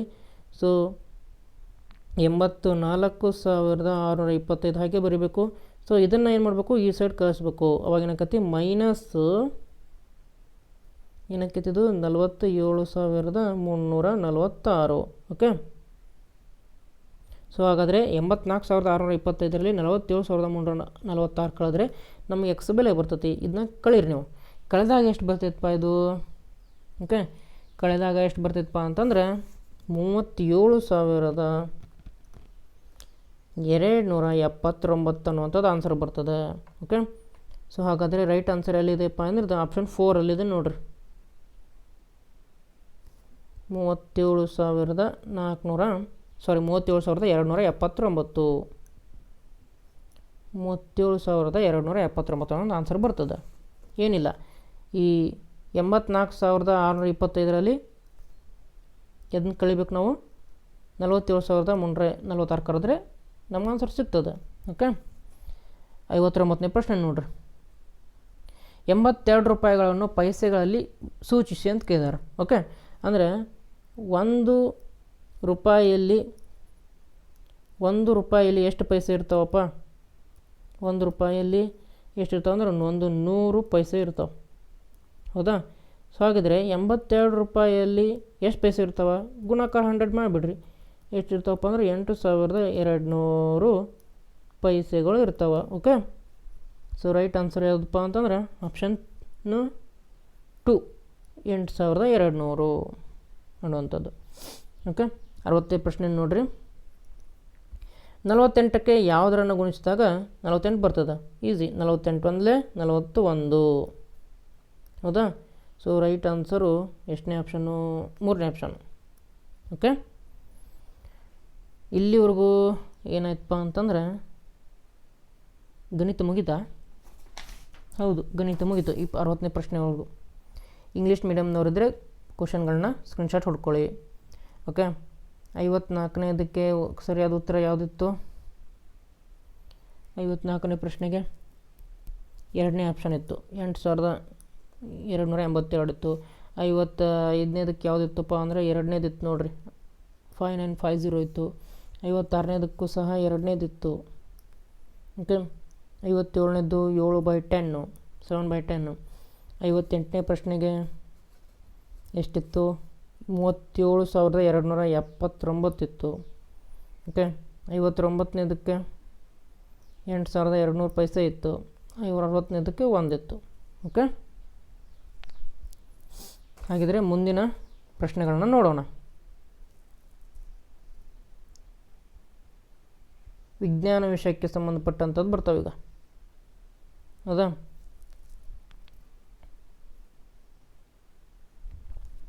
ಆರೋಗ್ಯವಂತ ಮನುಷ್ಯ ನಿಮಿಷಕ್ಕೆ ಎಷ್ಟು ಬಾರಿ ಉಸಿರಾಡುತ್ತಾನೆ ಅಂತ ಕೇಳಿದ್ದಾರೆ. ಸೊ ಆ್ಯಕ್ಚುಲಿ ಇದು ಕ್ವಶನ್ನೇ ತಪ್ಪು ಕೊಟ್ಟಿದ್ದಾರೆ ಅವರು. ಕ್ವಶನ್ ತಪ್ಪು ಕೊಟ್ಟಿದ್ದಾರೆ, ಆಪ್ಷನ್ನು ಕೊಟ್ಟಿದ್ದಾರೆ. ಆರೋಗ್ಯವಂತ ಮನುಷ್ಯ ನಿಮಿಷಕ್ಕೆ ಎಷ್ಟು ಬಾರಿ ಉಸಿರಾಡುತ್ತಾನೆ ಅಂದರೆ ಬ್ರೀದಿಂಗ್ ರೇಟ್ ಕೇಳಿದರೆ ಉಸಿರಾಡೋದು 12ರಿಂದ 18 ಬಾರಿ ಉಸಿರಾಡ್ತಾನೆ. ಓಕೆ, ಅದೇ ನೀವು ಹಾರ್ಟ್ ರೇಟ್ ಕೇಳಿದರೆ, ಓಕೆ, ಹಾರ್ಟ್ ರೇಟ್ ಹೃದಯ ಬಡಿತವನ್ನು ಕೇಳಿದರೆ ಎಷ್ಟು ಮಾಡ್ತಾರಪ್ಪ ಅಂದ್ರೆ ನಾರ್ಮಲ್ಲು ಎವರೇಜು 72 ಇರ್ತದೆ. ಓಕೆ, ಇಲ್ಲಿ ಅವ್ರೇನು ಕೇಳಿದಾರ? ಎಷ್ಟು ಬಾರಿ ಉಸಿರಾಡುತ್ತಾನೆ ಅಂತ ಕೇಳಿದಾರೆ. ಇಂಗ್ಲೀಷ್ ಮೀಡಿಯಮಲ್ಲಿ ಏನಿದೆ ಕ್ವಶನ್ ನೋಡೋಣ. How many times a healthy man being respirates in a minute ಅಂತ ಕೇಳಿದಾರೆ. ಇಲ್ಲಿ ರೆಸ್ಪಿರೇಟ್ ಅಂತ ಕೇಳಬಾರ್ದು, ಅದ್ರ ಬದಲು ಹೃದಯ ಬಡಿತ ಅಂತ ಕೇಳಬೇಕು. ಅಥವಾ ಹಾರ್ಟ್ ಬೀಟ್ ಕೇಳಿದರೆ ಅವಾಗ ನಮಗೆ ಉತ್ತರ 72 ಆಗ್ತದೆ. ಓಕೆ, ಅದೇ ಬ್ರೀದಿಂಗ್ ರೇಟ್ ಕೇಳಿದರೆ, ರೆಸ್ಪಿರೇಷನ್ ರೇಟ್ ಕೇಳಿದರೆ 12ರಿಂದ 18 ಬಾರಿ ಆಗ್ತದೆ. ಓಕೆ, ಇದನ್ನ ಅವ್ರು ಗ್ರೇಸ್ ಮಾರ್ಕ್ಸ್ ಕೊಡ್ಬೋದು. ನೋಡೋಣ. ಇಲ್ಲಿ ನಾವು ಏನು ಮಾಡೋಣ, ಹಾರ್ಟ್ ರೇಟ್ ಅಂತ ಗಮನದಲ್ಲಿ ಇಟ್ಕೊಂಡ್ರೆ ಇಲ್ಲಿ ನಮಗೆ ಸರಿಯಾದ ಉತ್ತರ 72 ಅನ್ನುವಂಥದ್ದು ಬರ್ತದೆ. ಓಕೆ, 72 ಅನ್ನುವಂಥದ್ದು ಉತ್ತರ ಬರ್ತದೆ. ಮುಂದಿನ ಪ್ರಶ್ನೆ ನೋಡ್ರಿ. 62ನೇದು ಘನ ಇಂಧನಕ್ಕೆ ಉದಾಹರಣೆ. ಘನ ಇಂಧನ ಸೀಮೆ ಎಣ್ಣೆ ಲಿಕ್ವಿಡಲ್ಲಿರ್ತದೆ. ಓಕೆ, ಇದು ದ್ರವದಲ್ಲಿರ್ತದೆ. ಸೊ ಅಲ್ಲ, ಡೀಸೆಲು ದ್ರವದಲ್ಲಿರ್ತದೆ, ಪೆಟ್ರೋಲ್ ದ್ರವದಲ್ಲಿರ್ತದೆ. ಸೊ ರೈಟ್ ಆನ್ಸರು ಗಟ್ಟಿಯಾಗಿರೋದು ಯಾವಪ್ಪ? ಕಲ್ಲಿದ್ದಲು. ಟ್ರೈನ್ಗಳ ಬೋಗಿಯಲ್ಲಿ ಮೊದಲು ಯೂಸ್ ಮಾಡ್ತಿದ್ವಿ ನೋಡ್ರಿ. ಹೌದಾ? ಈಗ ಕರೆಂಟ್ ಉತ್ಪಾದನೆ ಮಾಡಲಿಕ್ಕೆ ಯೂಸ್ ಮಾಡ್ತಾರೆ ಕಲ್ಲಿದ್ದಲು. ಆಮೇಲೆ 63 ನೋಡೋಣ. ಕೆಳಗಿನವುಗಳಲ್ಲಿ ಮಿಶ್ರಾಹಾರಿ ಪ್ರಾಣಿ ಯಾವುದು? ಓಕೆ, ಮಿಶ್ರಾಹಾರಿ ಪ್ರಾಣಿ ಅಂದರೆ ಮಾಂಸವನ್ನು ಸಹ ತಿನ್ನುವಂಥದ್ದು, ಸಸ್ಯವನ್ನು ಸಹ ತಿನ್ನುವಂಥದ್ದು. ಆನೆ ಕೇವಲ ಸಸ್ಯಾಹಾರಿ, ಸೊ ಹಾಗಾಗಿ ಇದು ರಾಂಗು. ಸಿಂಹ ಕೇವಲ ಮಾಂಸಾಹಾರಿ, ರಾಂಗು. ಜಿಂಕೆ ಕೇವಲ ಸಸ್ಯಾಹಾರಿ, ರಾಂಗು. ಮನುಷ್ಯ ನೋಡ್ರಿ, ಸಸ್ಯವನ್ನು ಸಹ ತಿಂತಾನ, ಪ್ರಾಣಿಯನ್ನು ಸಹ ತಿಂತಾನ. ಸೊ ಹಾಗಾಗಿ ಮನುಷ್ಯ ಅನ್ನುವಂಥದ್ದು ರೈಟ್ ಆನ್ಸರ್ ಆಗ್ತದೆ ಇಲ್ಲಿ. ಓಕೆ, 64ನೇದು ನೋಡೋಣ. ಕೆಳಗಿನವುಗಳಲ್ಲಿ ಯಾವುದು ಜಲಮಾಲಿನ್ಯಕ್ಕೆ ಕಾರಣವಲ್ಲ ಅಂತ ಕೇಳಿದ್ದಾರೆ. ಜಲಮಾಲಿನ್ಯಕ್ಕೆ ನೋಡೋಣ. ಕ್ರಿಮಿನಾಶಕಗಳನ್ನು ನದಿಗೆಗಳಿಗೆ ಸೇರಿಸೋದು ಮಾಲಿನ್ಯ ಆಯಿತಾ, ಹಂಗಾದ್ರೆ ಕಾರಣವಲ್ಲ ಅಂತ ಕೇಳಿದ್ರೆ ಸೊ ಇದು ತಪ್ಪಾಗ್ತದೆ.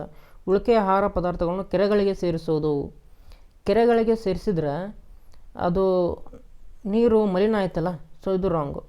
ನೆಕ್ಸ್ಟ್ ಆಪ್ಷನ್ 4 ನೋಡಿರಿ, ರಾಸಾಯನಿಕಗಳನ್ನು ನೀರಿಗೆ ಸೇರಿಸೋದು, ಇದು ಸಹ ರಾಂಗ್, ಇದು ಕರೆಕ್ಟ್. ಯಾಕಂದರೆ ಇದರಿಂದನೂ ಜಲ ಮಾಲಿನ್ಯ ಆಗ್ತದೆ. ಬಟ್ ಅವ್ರಲ್ಲಿ ಏನು ಕೇಳಿದ್ರೆ ಕಾರಣವಲ್ಲ ಅಂತ ಕೇಳಿದಾರೆ. ಸೊ ಹಾಗಾಗಿ ವಿಷ ಅನಿಲಗಳನ್ನು ಗಾಳಿಗೆ ಸೇರಿಸೋದು, ಇಲ್ಲಿ ವಾಯು ಮಾಲಿನ್ಯ ಆಗ್ತದೆ. ಓಕೆ, ಡೈರೆಕ್ಟಾಗಿ ವಾಯು ಮಾಲಿನ್ಯ ಆಗ್ತದೆ. ಸೊ ಹಾಗಾಗಿ ನಮಗೆ ಇಲ್ಲಿ ರೈಟ್ ಆನ್ಸರ್ ಯಾವುದಪ್ಪ ಅಂದ್ರೆ ವಿಷ ಅನಿಲಗಳನ್ನು ಗಾಳಿಗೆ ಸೇರಿಸೋದು ಅಂತೇಳಿ. 65 ನೋಡ್ರಿ,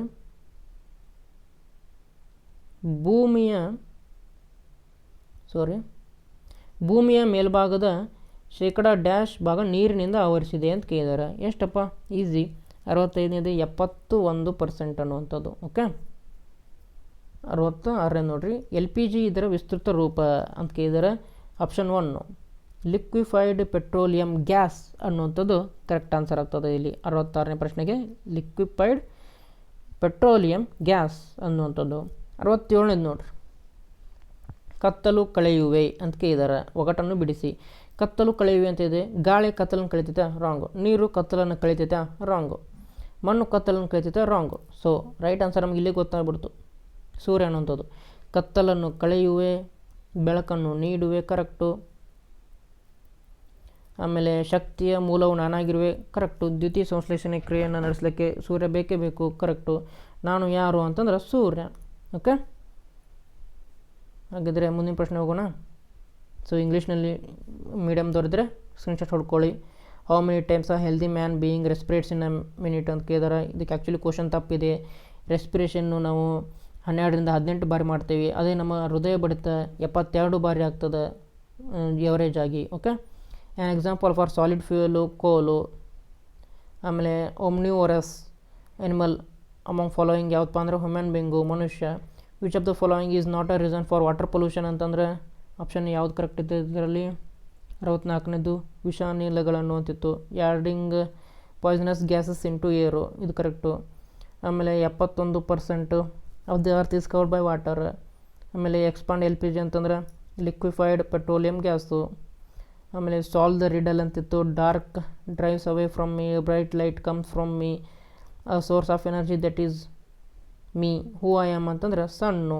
ಓಕೆ, 68ನೇ ಪ್ರಶ್ನೆ ನೋಡೋಣ. ಸಾಂದ್ರತೆಯ ಅಂತಾರಾಷ್ಟ್ರೀಯ ಮಾನ ಯಾವುದಪ್ಪ ಅಂತಂದ್ರೆ ಈಸಿ. 68ನೇದು ಏನಪ್ಪ ಅಂತಂದ್ರೆ kg/m³ ಅನ್ನುವಂಥದ್ದು. ಓಕೆ, 69 ನೋಡ್ರಿ, ಸಿದ್ಧಪಡಿಸಿದ ಆಹಾರ ಪೊಟ್ಟಣ ಕೊಳ್ಳುವಾಗ ಈ ಕೆಳಗಿನ ಯಾವ ಪ್ರಮುಖ ಅಂಶಗಳನ್ನು ಗಮನಿಸಬೇಕು? ಫಾರ್ ಎಕ್ಸಾಂಪಲ್, ನೀವು ಒಂದು ಕುರ್ಕುರೆ ಪಾಕೆಟನ್ನು ತೊಗೊಂಡ್ರಾಗ ಅದ್ರ ಮೇಲೆ ಬರೆದಿರ್ತದೆ ನೋಡ್ರಿ, ಹೌದಾ?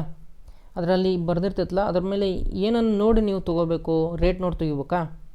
ಏನೋ ಅದರಲ್ಲಿ ಯಾವಾಗ ಮ್ಯಾನುಫ್ಯಾಕ್ಚರ್ ಆಗೈತಿ, ಅದನ್ನ ಯಾವಾಗ ತಯಾರಿಸಿದಾರ, ಅದು ಯಾವಾಗ ಹಾಳಾಕೈತೆ ಅನ್ನೋದು ನೋಡಿ ತೊಗೋಬೇಕಾ?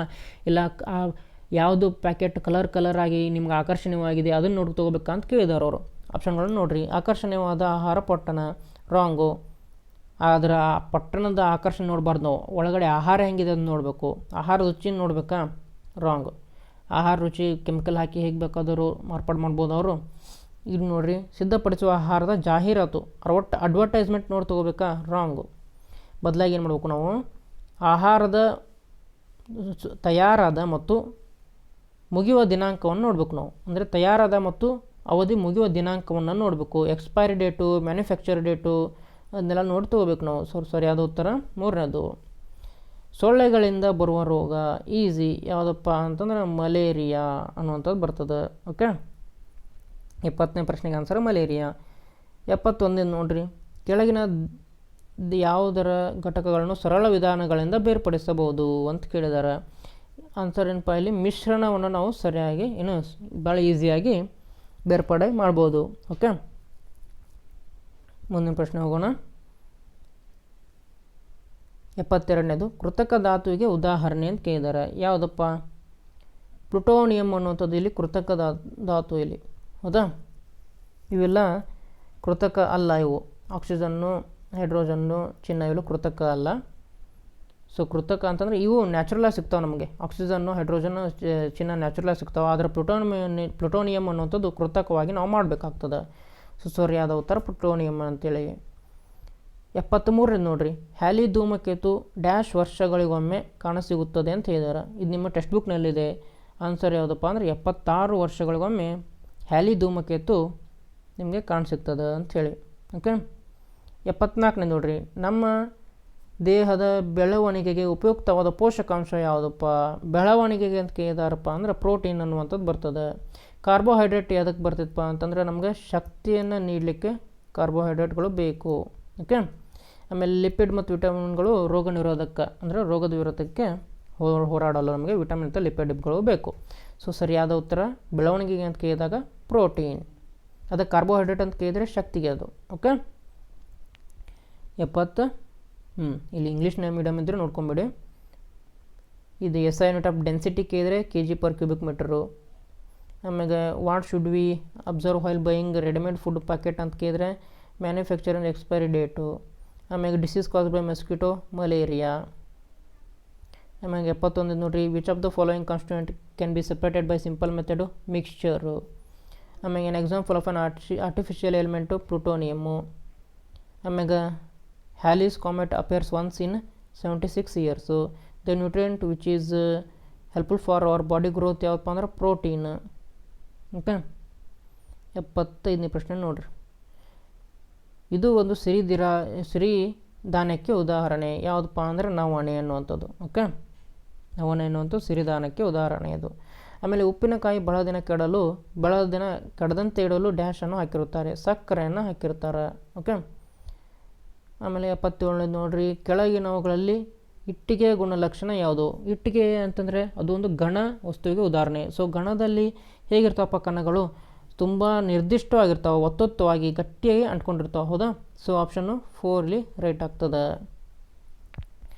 ಓಕೆ. 78ನೇದು ನೋಡಿರಿ ಪ್ರಶ್ನೆ, ಅಣೆಕಟ್ಟಿನಲ್ಲಿ ಸಂಗ್ರಹವಾದ ನೀರು ಡ್ಯಾಶ್ ಶಕ್ತಿಯನ್ನು ಹೊಂದಿರುತ್ತದೆ. ಯಾವ ಶಕ್ತಿ ಹೊಂದಿರುತ್ತದೆ? ಪೊಟೆನ್ಷಿಯಲ್ ಎನರ್ಜಿಯನ್ನು ಹೊಂದಿರುತ್ತದೆ. ಸೊ ರೈಟ್ ಆನ್ಸರ್ ಯಾವುದಪ್ಪ ಅಂದ್ರೆ ಪ್ರಚನ್ನ ಶಕ್ತಿ. ಓಕೆ. ಈ ಸ್ನಾಯು ಶಕ್ತಿ ಎಲ್ಲಿ ಬರ್ತದಪ್ಪ? ಮನುಷ್ಯನ ದೇಹದಲ್ಲಿ ಅಥವಾ ಪ್ರಾಣಿಗಳ ದೇಹದಲ್ಲಿ ಬರ್ತದೆ. ಓಕೆ.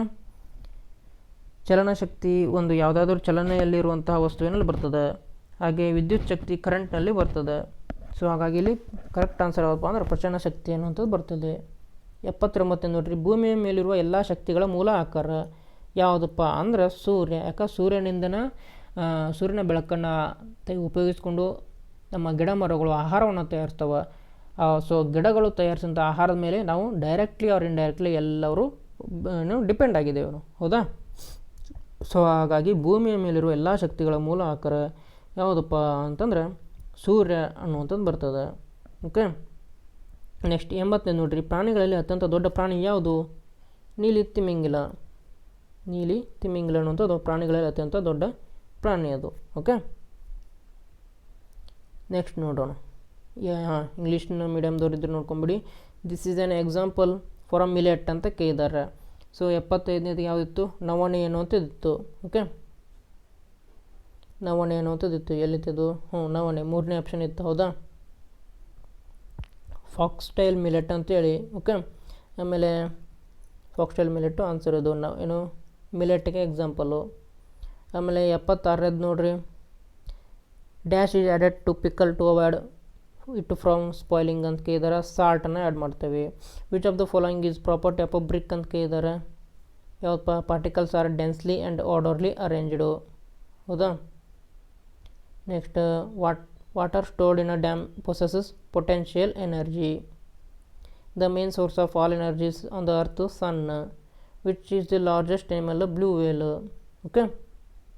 ಮುಂದಿನ ಪ್ರಶ್ನೆ ನೋಡೋಣ. ಇನ್ಮೇಲೆ ಪರಿಸರದ ಮೇಲೆ ಪ್ರಶ್ನೆಗಳು ಬರ್ತಾವೆ. ಅರಾವಳಿ ಸರಣಿಯ ಅತಿ ಎತ್ತರದ ಶಿಖರ ಯಾವುದಪ್ಪ ಅಂತ ಕೇಳಿದ್ದಾರೆ. ಗುರು ಶಿಖರ ಅಂತ ಬರ್ತದೆ. ಭಾರತದ ಉತ್ತರದ ತುತ್ತ ತುದಿಯನ್ನು ಡ್ಯಾಶ್ ಎಂದು ಕರೆಯುತ್ತಾರೆ. ಇದಕ್ಕೆ ಅಂತ ಕರಿತಾರಪ್ಪ ಅಂದ್ರೆ ಇಂದ್ರ ಕೋಲ್ ಅಂತ ಕರೀತಾರೆ. ಹಾಗಾದರೆ ದಕ್ಷಿಣ ತುದಿ, ಆಮೇಲೆ ಉತ್ತರ ತುದಿ, ಆಮೇಲೆ ಪೂರ್ವ ತುದಿ, ಪಶ್ಚಿಮ ತುದಿ ಯಾವುದಂತ ನೋಡ್ಬೇಕಲ್ಲ ನಾವು. ಇಲ್ಲಿ ಆನ್ಸರನ್ನು ಇಂದ್ರ ಕೋಲ್ ಅಂತ ಆಯಿತು. ಸೊ ನೋಡೋಣ, ಒಂದು ಮ್ಯಾಪ್ ಮುಖಾಂತರ ನೋಡೋಣ ಇದು. ನೋಡ್ರಿ, ಉತ್ತರ ತುದಿ ಯಾವುದಿತ್ತಪ್ಪ? ಇಂದ್ರ ಕೋಲ್ ಅನ್ನುವಂಥದ್ದು. ಹೌದಾ? ಆಮೇಲೆ ಈ ಪೂರ್ವ ತುದಿ ಯಾವ್ದು ಬರ್ತದಪ್ಪ ಅಂತಂದ್ರೆ ಕಿಬಿತು ಅನ್ನುವಂಥದ್ದು ಬರ್ತದೆ. ಕಿಬಿತು ಇದೆಲ್ಲೈತಿ ಅರುಣಾಚಲ ಪ್ರದೇಶದಲ್ಲಿ ಐತಿ. ಇದು ಹೌದಾ, ಅರುಣಾಚಲ ಪ್ರದೇಶದಲ್ಲಿ ಐತಿ. ಆಮೇಲೆ ಇಂದ್ರಾ ಕೋಲ್ ಎಲ್ಲೈತಪ್ಪ, ಸಿಯಾಚಿನ್ ಲಡಾಖ್ನಲ್ಲಿ ಐತಿ. ಆಮೇಲೆ ಇದು ಪೂರ್ವ ಅಥವಾ ಪಶ್ಚಿಮದ ತುದಿ ಯಾವುದಪ್ಪ ಅಂತಂದ್ರೆ ಗುಹರ್ ಮೋಟಿ ಅನ್ನುವಂಥದ್ದು, ಇದು ಗುಜರಾತ್ನಲ್ಲಿದೆ. ಓಕೆ, ಆಮೇಲೆ ದಕ್ಷಿಣದ್ದು ಯಾವ್ದು ನೋಡೋದಾದ್ರೆ ಕನ್ಯಾಕುಮಾರಿ ಅಂತ ಬರ್ತದೆ, ತಮಿಳ್ನಾಡಿನಾಗ ಐತಿದು. ಇದು ಲ್ಯಾಂಡಲ್ಲಿ ಭೂಮಿಯ ಮೇಲಿನ ತುದಿ ಅಂತ ಕೇಳಿದ್ರೆ ಕನ್ಯಾಕುಮಾರಿ, ಅದೇ ಸಮುದ್ರದಲ್ಲಿ ಕೇಳಿದ್ರೆ ಇಂದಿರಾ ಪಾಯಿಂಟ್ ಅನ್ನೋದು ಬರ್ತದೆ. ಇದು ಗ್ರೇಟ್ ನಿಕೋಬಾರ್ನಲ್ಲಿ ಇದೆ. ಓಕೆ, ಇನ್ನೊಂದು ಸಲ ಇದು ಡಯಾಗ್ರಾಮ್ ನೋಡ್ಕೊಳ್ಳಿ. ಮುಂದಿನ ಸಲ ನಿಮ್ಗೆ ಆದರ್ಶದಲ್ಲೇ ಪರೀಕ್ಷೆಯಲ್ಲಿ ಈ ಸಲ ಏನು ಕೇಳಿದರೆ ನಾರ್ತ್ ಕೇಳಿದಾರಲ್ಲ ಇಂದಿರಾ ಕೋಲು, ಅವ್ರು ನಮಗೆ ದಕ್ಷಿಣದ ಕೇಳ್ಬೋದು, ಉತ್ತರದ್ದು ಕೇಳಿದಾರೆ. ಈಗ ದಕ್ಷಿಣದ ಕೇಳ್ಬೋದು, ಕನ್ಯಾಕುಮಾರಿ ಆಗ್ಬೋದು. ಅದು ಭೂಮಿಯ ಮೇಲೆ ಇರೋದು ಕೇಳಿದ್ರೆ ಕನ್ಯಾಕುಮಾರಿ, ಅದೇ ಸಮುದ್ರದಲ್ಲಿ ಇರೋದು ಕೇಳಿದ್ರೆ ಇಂದಿರಾ ಪಾಯಿಂಟ್ ಅನ್ನುವಂಥದ್ದು. ಇಲ್ಲಪ್ಪ ಅಂದ್ಬಿಟ್ರೆ ಪೂರ್ವ ತುದಿ ಕೇಳಿದರೆ ಕಿಬಿತು ಅರುಣಾಚಲ ಪ್ರದೇಶ ಇದೆ, ಇಲ್ಲಿದೆ. ಪಶ್ಚಿಮದ ಕೇಳಿದರೆ ವೆಸ್ಟರ್ನು ಘಾಟ್, ಅಂದರೆ ವೆಸ್ಟರ್ನಲ್ಲಿ ಕೇಳಿದರೆ ಏನು ಪೂರ್ವ, ಪಶ್ಚಿಮದಲ್ಲಿ ಕೇಳಿದರೆ ಗುಹರ್ ಮೋಟಿ ಅನ್ನುವಂಥದ್ದು ಗುಜರಾತ್ನಲ್ಲಿದೆ. ಓಕೆ, ಮುಂದಿನ ಪ್ರಶ್ನೆ ನೋಡೋಣ. 83ನೇದು. ಸೊ ಹಾಗಾದರೆ 82ನೇಗೆ ಉತ್ತರ ಇಂದಿರಾ ಕೋಲ್ ಅನ್ನುವಂಥದ್ದು. ಓಕೆ, 83ನೇ ಪ್ರಶ್ನೆ ನೋಡಿರಿ. ಭಾರತವು ಏಷ್ಯಾ ಖಂಡದ ಯಾವ ಭಾಗದಲ್ಲಿದೆ ಅಂತ ಕೇಳಿದ್ದಾರೆ. ದಕ್ಷಿಣ ಭಾಗದಲ್ಲಿದೆ, ಸೌತ್ ಪಾರ್ಟ್ನಲ್ಲಿದೆ. ಓಕೆ, 84ನೇ ನೋಡೋಣ. ಕರ್ನಾಟಕ ರಾಜ್ಯದ ಈಗಿನ ಮುಖ್ಯಮಂತ್ರಿಗಳು ಶ್ರೀ ಸಿದ್ದರಾಮಯ್ಯನವರು. ಓಕೆ, 85ನೇ ನೋಡ್ರಿ. ಬ್ಯಾಂಕ್ಗಳಿಂದ ಹಣಕಾಸು ಸೌಲಭ್ಯವನ್ನು ಪಡೆದು ಆಧುನಿಕ ಕೃಷಿ ಯಂತ್ರಗಳನ್ನು ಖರೀದಿಸಿ ಬೆಳೆದ ಬೆಳೆಗಳನ್ನು ಉಗ್ರಾಣದಲ್ಲಿ ಸಂಗ್ರಹಿಸಿ ಉತ್ತಮ ಬೆಲೆ ಇದ್ದಾಗ ಮಾರಾಟ ಮಾಡುವವರು ಯಾರಪ್ಪ ಅಂತಂದರೆ ದೊಡ್ಡ ಕೃಷಿಕರು ಅನ್ನುವಂಥದ್ದು ಬರ್ತದೆ. ಓಕೆ, ಇದಕ್ಕೆ ನಿಮಗೆ ಪುಸ್ತಕದಲ್ಲಿ ಕರೆಕ್ಟಾಗಿ ಕೊಟ್ಟಿದ್ದಾರೆ ಅವರು ಎಕ್ಸ್ಪ್ಲನೇಷನು. ತೋರಿಸ್ಲಾ? ದೊಡ್ಡ ಕೃಷಿಕರು ಇಲ್ಲಿದೆ ನೋಡಿರಿ ನಿಮ್ಮ ಪುಸ್ತಕದಲ್ಲಿ ಪೇಜ್ ನಂಬರ್ 100 ಪೇಜ್ ನಂಬರ್ 100ನಲ್ಲಿ ಕೊಟ್ಟಿದ್ದಾರೆ. ಓಕೆ, ಇದೊಂದು ಏನು ಕಥೆ ರೂಪದಲ್ಲಿ ಕೊಟ್ಟಿದ್ದಾರೆ ನೋಡಿರಿ. ಇದನ್ನು ನೀವು ಕರೆಕ್ಟಾಗಿ ಓದ್ಬಿಟ್ರೆ ನಿಮಗೆ ಆನ್ಸರ್ ಗೊತ್ತಾಗ್ತದೆ. ಓಕೆ, ಒಂದು ಸಲ ವಿಡಿಯೋವನ್ನು ಪಾಸ್ ಮಾಡಿಕೊಂಡು ಈ ಒಂದು ಕಥೆಯನ್ನು ಓದಿ. ಓಕೆ, ಓದಿದರೆ ನಿಮಗೆ ದೊಡ್ಡ ಕೃಷಿಕರು ಯಾರೋ, ಕೃಷಿ ವ್ಯಾಪಾರಿಗಳು ಯಾರೋ, ಸಣ್ಣ ಕೃಷಿಕರು ಯಾರೋ ಎಲ್ಲ ಗೊತ್ತಾಗ್ತದೆ. ವಿಡಿಯೋ ಪಾಸ್ ಮಾಡಿ ಓದಿ. ಓದಿದ ಮೇಲೆ ಇಲ್ಲಿ ನೋಡಿರಿ, ಇದರಲ್ಲಿ ಪಾತ್ರಗಳು ಯಾವ ಬಂದವು ಅಂದ್ರೆ ರಂಗಮ್ಮ, ಜುಕ್ಕೇಲಮ್ಮ, ಮಂಜಮ್ಮ ಅಂತ ಬಂದಿದ್ದಾವೆ. ಅದರಲ್ಲಿ ಕೊಟ್ಟಿದ್ದಾರೆ ದೊಡ್ಡ ಕೃಷಿಕರು ಯಾರು, ಕೃಷಿ ಕಾರ್ಮಿಕರು ಯಾರು, ಸಣ್ಣ ಕೃಷಿಕರು ಯಾರು ಅಂತ ಕೊಟ್ಟಿದ್ದಾರೆ. ಸೊ ಇದರಿಂದ ನಮಗೆ ಉತ್ತರ ಗೊತ್ತಾಗ್ತದೆ. ಓಕೆ, ಸೊ ರೈಟ್ ಆನ್ಸರ್ ಯಾವುದಪ್ಪ ಇದರಲ್ಲಿ 85ನೇ ಪ್ರಶ್ನೆಗೆ ದೊಡ್ಡ ಕೃಷಿಕರು ಅಂತೇಳಿ ಬರ್ತದೆ. ಓಕೆ, 86ರಿಂದ ನೋಡೋಣ. ಜೋಳ, ಕಡಲೆ, ದ್ರಾಕ್ಷಿ, ಕಬ್ಬು, ಸಜ್ಜೆ, ಗೋಧಿ ಈ ಬೆಳೆಗಳು ಈ ಕೆಳಗಿನ ಯಾವ ಜಿಲ್ಲೆಯಲ್ಲಿ ಪ್ರಮುಖ ಬೆಳೆಗಳಾಗಿವೆ ಅಂತ ಕೇಳಿದರೆ ವಿಜಯಪುರ ಜಿಲ್ಲೆಯಲ್ಲಿ ಪ್ರಮುಖ ಬೆಳೆಗಳಿವು. ಓಕೆ, ಇದು ಸಹ ನಿಮ್ಮ ಬುಕ್ನಿಂದನೇ ಬಂದಿದೆ ಕ್ವಶನ್. ಮುಂದಿನ ನೋಡಿರಿ. ಇಂಗ್ಲೀಷ್ ಮೀಡಿಯಮ್ದವ್ರಿದ್ರೆ ನೋಡ್ಕೊಂಬಿಡ್ರಿ. Dash is the highest peak in Aravalli hills, Guru Shikhar. Northern most point of India is known as Indira ಕೋಲು.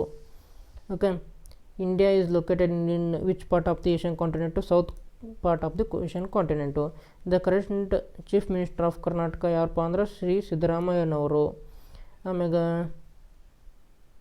those who utilize the monetary facilities of the bank and purchase modern agricultural equipments, store the grains in the barns and sell it when they get a better price are called as large scale farmers. ಹೌದಾ? Next jowar, Bengal gram, grapes, sugar cane, pearl millet and wheat are the important crops of which of the following district? Vijayapura. Okay, 87ನೇದು ನೋಡ್ರಿ. ರಹೀಮನು ಒಂದೇ ಕೃಷಿ ಜಮೀನಿನಲ್ಲಿ ವರ್ಷವೊಂದಕ್ಕೆ 2 ರಿಂದ 3 ಬೆಳೆಗಳನ್ನು ಬೆಳೆಯುತ್ತಾನೆ. ಇದು ಕೃಷಿಯ ಯಾವ ವಿಧಾನವಾಗಿದೆ ಅಂತ ಕೇಳಿದ್ದಾರೆ. ಓಕೆ, ಇದು ಸಹ ನಿಮ್ಮ ಬುಕ್ನಲ್ಲಿ ಕೊಟ್ಟಿದ್ದಾರೆ. ಇಲ್ಲಿ ಕೊಟ್ಟಿದ್ದಾರೆ ನೋಡ್ರಿ, ಪೇಜ್ ನಂಬರು 108ನೇ ಪೇಜ್ ನಂಬರ್ ಕೊಟ್ಟಿದ್ದಾರೆ. ನಿಮ್ಮ ಟೆಕ್ಸ್ಟ್ ಬುಕ್ನಿಂದೇ ಇದು. ನೋಡೋಣ, ಇಲ್ಲಿ ಸಾಂದ್ರ ಬೇಸಾಯ ಅಂತ ಕೊಟ್ಟಿದ್ದಾರೆ ನೋಡ್ರಿ. ಕೃಷಿಯಲ್ಲಿ ಹಲವು ವಿಧಾನಗಳನ್ನು ಅನುಸರಿಸಿ ಬೆಳೆಗಳನ್ನು ಬೆಳೆಯಲಾಗುತ್ತದೆ. ಉದಾಹರಣೆಗಾಗಿ ಕೆಲವು ಬೇಸಾಯ ವಿಧಾನಗಳನ್ನು ಇಲ್ಲಿ ನೀಡಿದೆ, ಓದಿ ಅರ್ಥೈಸಿಕೊ ಅಂತ ಕೊಟ್ಟಿದ್ದಾರೆ. ನೋಡೋಣ. ಸಾಂದ್ರ ಬೇಸಾಯವನ್ನು ನೋಡೋಣ. ಒಂದೇ ಕೃಷಿ ಜಮೀನಿನಲ್ಲಿ ವರ್ಷವೊಂದಕ್ಕೆ 2-3 ಬೆಳೆಗಳನ್ನು ಬೆಳೆಯುವುದು.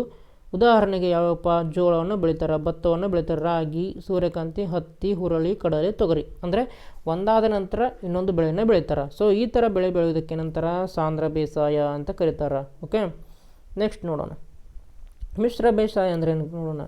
ಜಮೀನುಗಳಲ್ಲಿ ಬೆಳೆಗಳನ್ನು ಬೆಳೆಯುವುದರ ಜೊತೆಗೆ ದನ, ಕರು, ಕೋಳಿ, ರೇಷ್ಮೆ, ಜೇನು ಸಾಕಾಣಿಕೆ ಮಾಡುವುದು. ಅಂದರೆ ಬೆಳೆಗಳನ್ನ ಬೆಳೆಯೋದ್ರ ಜೊತೆಗೆ ಪ್ರಾಣಿಗಳನ್ನ ಸಾಕೋದಕ್ಕೆ ನಾವು ಅಂತ ಕರಿತೀವಿ ಮಿಶ್ರ ಬೇಸಾಯ ಅಂತ ಕರಿತೇವೆ. ಹೌದಾ? ಎರಡು ಗೊತ್ತಾಯ್ತು. ಮುಂದೆ ತೋಟಗಾರಿಕೆ ಅಂದ್ರೆ ನೋಡೋಣ.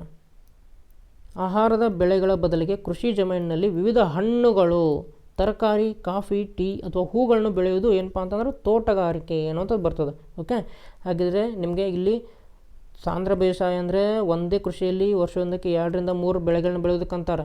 ಮಿಶ್ರ ಬೆಳೆ ಏನಂತಂದರೆ ಬೆಳೆಗಳ ಜೊತೆಗೆ ಪ್ರಾಣಿಗಳನ್ನ ಸಾಕುವುದು. ಓಕೆ, ಯಾವುದಕ್ಕೆ? ಹಾಲಿಗೋಸ್ಕರ ದನಗಳನ್ನ ಸಾಕೋದು, ಮಾಂಸ ಅಥವಾ ಕೋಳಿ ಮೊಟ್ಟೆಗೋಸ್ಕರ ಕೋಳಿಯನ್ನು ಸಾಕೋದು, ಬಟ್ಟೆಗೋಸ್ಕರ ರೇಷ್ಮೆಯನ್ನು ಸಾಕೋದು, ಜೇನು ತುಪ್ಪಕ್ಕೋಸ್ಕರ ಜೇನು ಸಾಕಾಣಿಕೆ ಮಾಡೋದು, ಅದಕ್ಕೆ ಮಿಶ್ರ ಬೇಸಾಯ. ಆಮೇಲೆ ತೋಟಗಾರಿಕೆ ಅಂತಂದರೆ ಈ ಆಹಾರದ ಬೆಳೆಗಳು ಬಿಟ್ಟು ವಿವಿಧ ಹಣ್ಣುಗಳನ್ನು, ತರಕಾರಿಗಳನ್ನು, ಕಾಫಿ, ಟೀ ಅಥವಾ ಹೂಗಳನ್ನು ಬೆಳೆಯೋದಕ್ಕೆ ತೋಟಗಾರಿಕೆ ಅಂತಾರೆ. ಓಕೆ, ಇಷ್ಟು ಓದಿದ ಮೇಲೆ ನೀವು ಇದಕ್ಕೆ ಆನ್ಸರ್ ಮಾಡಬೇಕು.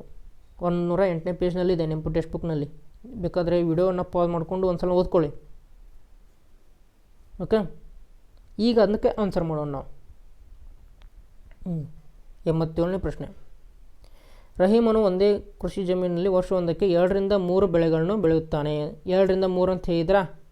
ಹಾಗಂದ್ರೆ ಯಾವ್ದು ಬಂತಪ್ಪ? ಅದಕ್ಕೂ ಆನ್ಸರು ಸಾಂದ್ರ ಬೇಸಾಯ ಅನ್ನುವಂಥದ್ದು ಬರ್ತದೆ. ಓಕೆ, ಮುಂದೋಗೋಣ. ಈ ಕೆಳಗಿನ ಚಿತ್ರದಲ್ಲಿರುವ ಪ್ರಸಿದ್ಧ ಸಂಗೀತಗಾರರನ್ನು ಗುರುತಿಸಿ ಅಂತ ಕೇಳಿದ್ದಾರೆ. ಯಾವುದಪ್ಪ ಇವರು? ಯಾರು ಸಂಗೀತಗಾರರು ಅಂತಂದ್ರೆ ಭೀಮ್ಸೇನ್ ಜೋಶಿ ಅವರು. ಓಕೆ, 89 ನೋಡ್ರಿ. ಆಟ, ಯೋಗ, ದೈಹಿಕ ವ್ಯಾಯಾಮಗಳಿಗೆ ಸಂಬಂಧಿಸಿದಂತೆ ಕೆಳಕಂಡ ಯಾವ ಹೇಳಿಕೆ ಸರಿಯಾಗಿರುವುದಿಲ್ಲ ಅದನ್ನ ಹೇಳಬೇಕು ನಾವು. ದೈಹಿಕ ಮತ್ತು ಮಾನಸಿಕ ಆರೋಗ್ಯ ವೃದ್ಧಿ ಆಗುತ್ತದೆ. ಕರೆಕ್ಟು. ಯೋಗ ಅದು ಮಾಡೋದ್ರಿಂದ ದೈಹಿಕವಾಗಿ ವೃದ್ಧಿ ಆಗ್ತದೆ, ಮಾನಸಿಕವಾಗಿ ಕರೆಕ್ಟ್ ಆಗ್ತದೆ. ಓಕೆ, ಆತ್ಮವಿಶ್ವಾಸ ಸ್ಥಿತಿ ಕರೆಕ್ಟು. 4ನೇ ಆಪ್ಷನ್ ನೋಡಿರಿ. ದೇಹ ತೂಕವನ್ನು ಸಮತೋಲನದಲ್ಲಿ ಇಡಬಹುದು. ಕರೆಕ್ಟು. ಕೆಲವೊಬ್ಬರು ದಪ್ಪ ಇದ್ದವರು ಎಕ್ಸಸೈಸ್ ಮಾಡಿದ್ರೆ ತೆಳಗೋದು ನೋಡಿದ್ರೆ ಕರೆಕ್ಟ್. ಹೌದಾ? ಸೊ ಹಾಗಾಗಿ ದೇಹ ತೂಕವನ್ನು ಸಮತೋಲನದಲ್ಲಿ ಇಡ್ಬೋದು, ಕಡಿಮೆಗೊಳಿಸ್ಬೋದು. ಕರೆಕ್ಟು. ಆದರೆ ದೇಹ ಬಲಗೊಳ್ಳುವುದಿಲ್ಲ ಅಂತ ಇದೆ ನೋಡಿರಿ, ಆಪ್ಷನ್ 3. ಇದು ರಾಂಗ್ ನೋಡಿರಿ. ಇದು ಸರಿಯಾದ ಉತ್ತರ. ಯಾಕಂದ್ರೆ ನಮಗೂ ಕೇಳಿದ್ದೂ ಇಲ್ಲಿ ಏನು ಕೇಳಾರ? ತಪ್ಪನ್ನು ಕೇಳಿದ್ದಾರೆ. ಗೊಳ್ಳುವುದಿಲ್ಲ ಅಂತ ಕೇಳಿದ್ದಾರೆ ಇಲ್ಲಿ. ಹೌದಾ? ಸೊ ಹಾಗಾಗಿ ದೇಹ ಬಲಗೊಳ್ಳುವುದಿಲ್ಲ ಅನ್ನುವಂಥದ್ದು ತಪ್ಪು ಆನ್ಸರ್ ಇಲ್ಲಿ. ಅವ್ರು ನಮ್ಮ ತಪ್ಪಾಗಿದ್ದನ್ನು ಕೇಳಿದ್ದಾರೆ. ಸೊ ಇಲ್ಲಿ ಅದು ದೇಹ ಬಲಗೊಳ್ಳುವುದಿಲ್ಲ ಅನ್ನುವಂಥ ಆಪ್ಷನ್ನು ಸರಿ ಆಗ್ತದೆ. ಓಕೆ, 90ನೇದು ನೋಡಿರಿ.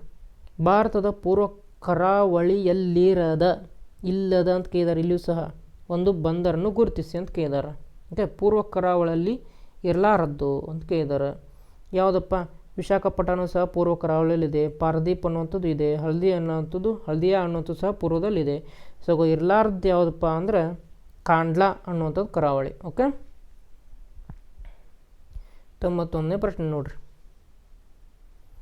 ಸೊ ಇದಕ್ಕೆ ರಹೀಮ್ ಗ್ರೋಸ್ 2 to 3 ಕ್ರಾಪ್ಸ್ ಅಂತಿತ್ತಲ್ಲ, ಇದಕ್ಕೆ ಆನ್ಸರ್ ಯಾವುದಾಗಿತ್ತು? ನಮ್ಮದು ಸಾಂದ್ರ ಬೇಸಾಯ ಅಂತಾಗಿತ್ತು. ಓಕೆ, ಆಪ್ಷನ್ 2 ಸಾಂದ್ರ ಬೇಸಾಯ ಅಂತಾಗಿತ್ತು. ಇಂಗ್ಲೀಷ್ನವರು ಕ್ವಶನ್ಗಳನ್ನ ಸ್ಕ್ರೀನ್ಶಾಟ್ ಹೊಡ್ಕೊಳ್ಳಿ.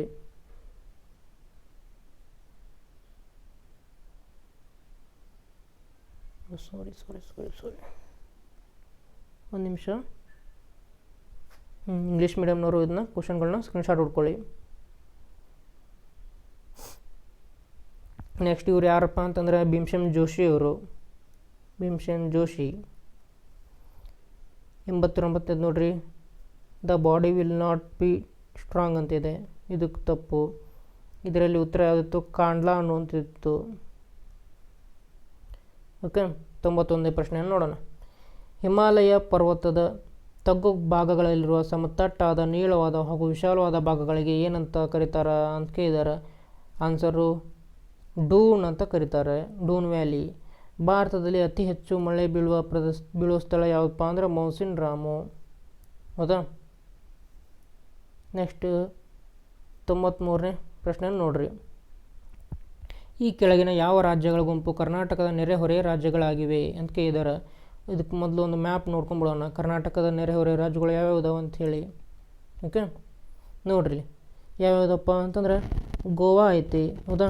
ಆಮೇಲೆ ತಮಿಳ್ನಾಡು ಐತಿ, ಕೇರಳ ಐತಿ, ಆಮೇಲೆ ಆಂಧ್ರ ಪ್ರದೇಶ ಐತಿ, ಹೈದರಾಬಾದು, ತೆಲಂಗಾಣ ಐತಿ, ಮಹಾರಾಷ್ಟ್ರ ಐತಿ. ಹೌದಾ. ಸೊ ಎಷ್ಟದಪ್ಪ? 1 2 3 4 5 6 ಅದಾವ. ಸೊ ಒಂದು ಸಲ ಸರಿಯಾಗಿ ನೋಡ್ಕೊಂಬಿಡಿ. ಇದ್ರ ಮೇಲೆ ಒಂದು ಪ್ರಶ್ನೆನ ಸಾಲ್ವ್ ಮಾಡೋಣ ನಾವು. ಎಷ್ಟನೇದು? 93ನೇ ಪ್ರಶ್ನೆ. ತೆಲಂಗಾಣ ಇತ್ತ, ಕರೆಕ್ಟ್ ಇತ್ತು. ಕೇರಳ ಇತ್ತ, ಕರೆಕ್ಟು. ಮಧ್ಯಪ್ರದೇಶ ಇತ್ತ, ಇರಲಿಲ್ಲ. ಸೊ ಹಾಗಾಗಿ ಆಪ್ಷನ್ 1 ರಾಂಗು. ಓಕೆ. ಆಮೇಲೆ ಕೇರಳ ಇತ್ತ, ಕರೆಕ್ಟು. ಛತ್ತೀಸ್ಗಢ, ಓಕೆ. ಒಡಿಶಾ ಇತ್ತಾ? Odisha ಇದ್ದಿರಲಿಲ್ಲ, so wrong. ಆಮೇಲೆ ತಮಿಳ್ನಾಡು ಇತ್ತು, ಆಂಧ್ರ ಪ್ರದೇಶ ಇತ್ತು, ಗೋವಾ ಇತ್ತು. ಗುಜರಾತ್ ಇತ್ತಾ? ಗುಜರಾತ್ ಇರಲಿಲ್ಲ, ಸೊ ಇದು ರಾಂಗು. ಸೊ ಆಪ್ಷನ್ 2 ರೈಟ್ ಆಗ್ತದೆ ನೋಡಿರಿ. ಮಹಾರಾಷ್ಟ್ರ ಇತ್ತು, ಗೋವಾ ಇತ್ತು, ತಮಿಳ್ನಾಡು ಇತ್ತು, ಆಂಧ್ರ ಪ್ರದೇಶ ಇತ್ತು, ತೆಲಂಗಾಣ ಇತ್ತು. ಸೊ ಆಪ್ಷನ್ 2 ಅನ್ನುವಂಥದ್ದು ರೈಟ್ ಆನ್ಸರ್ ಇದು. 93ನೇದು ಆಪ್ಷನ್ 2.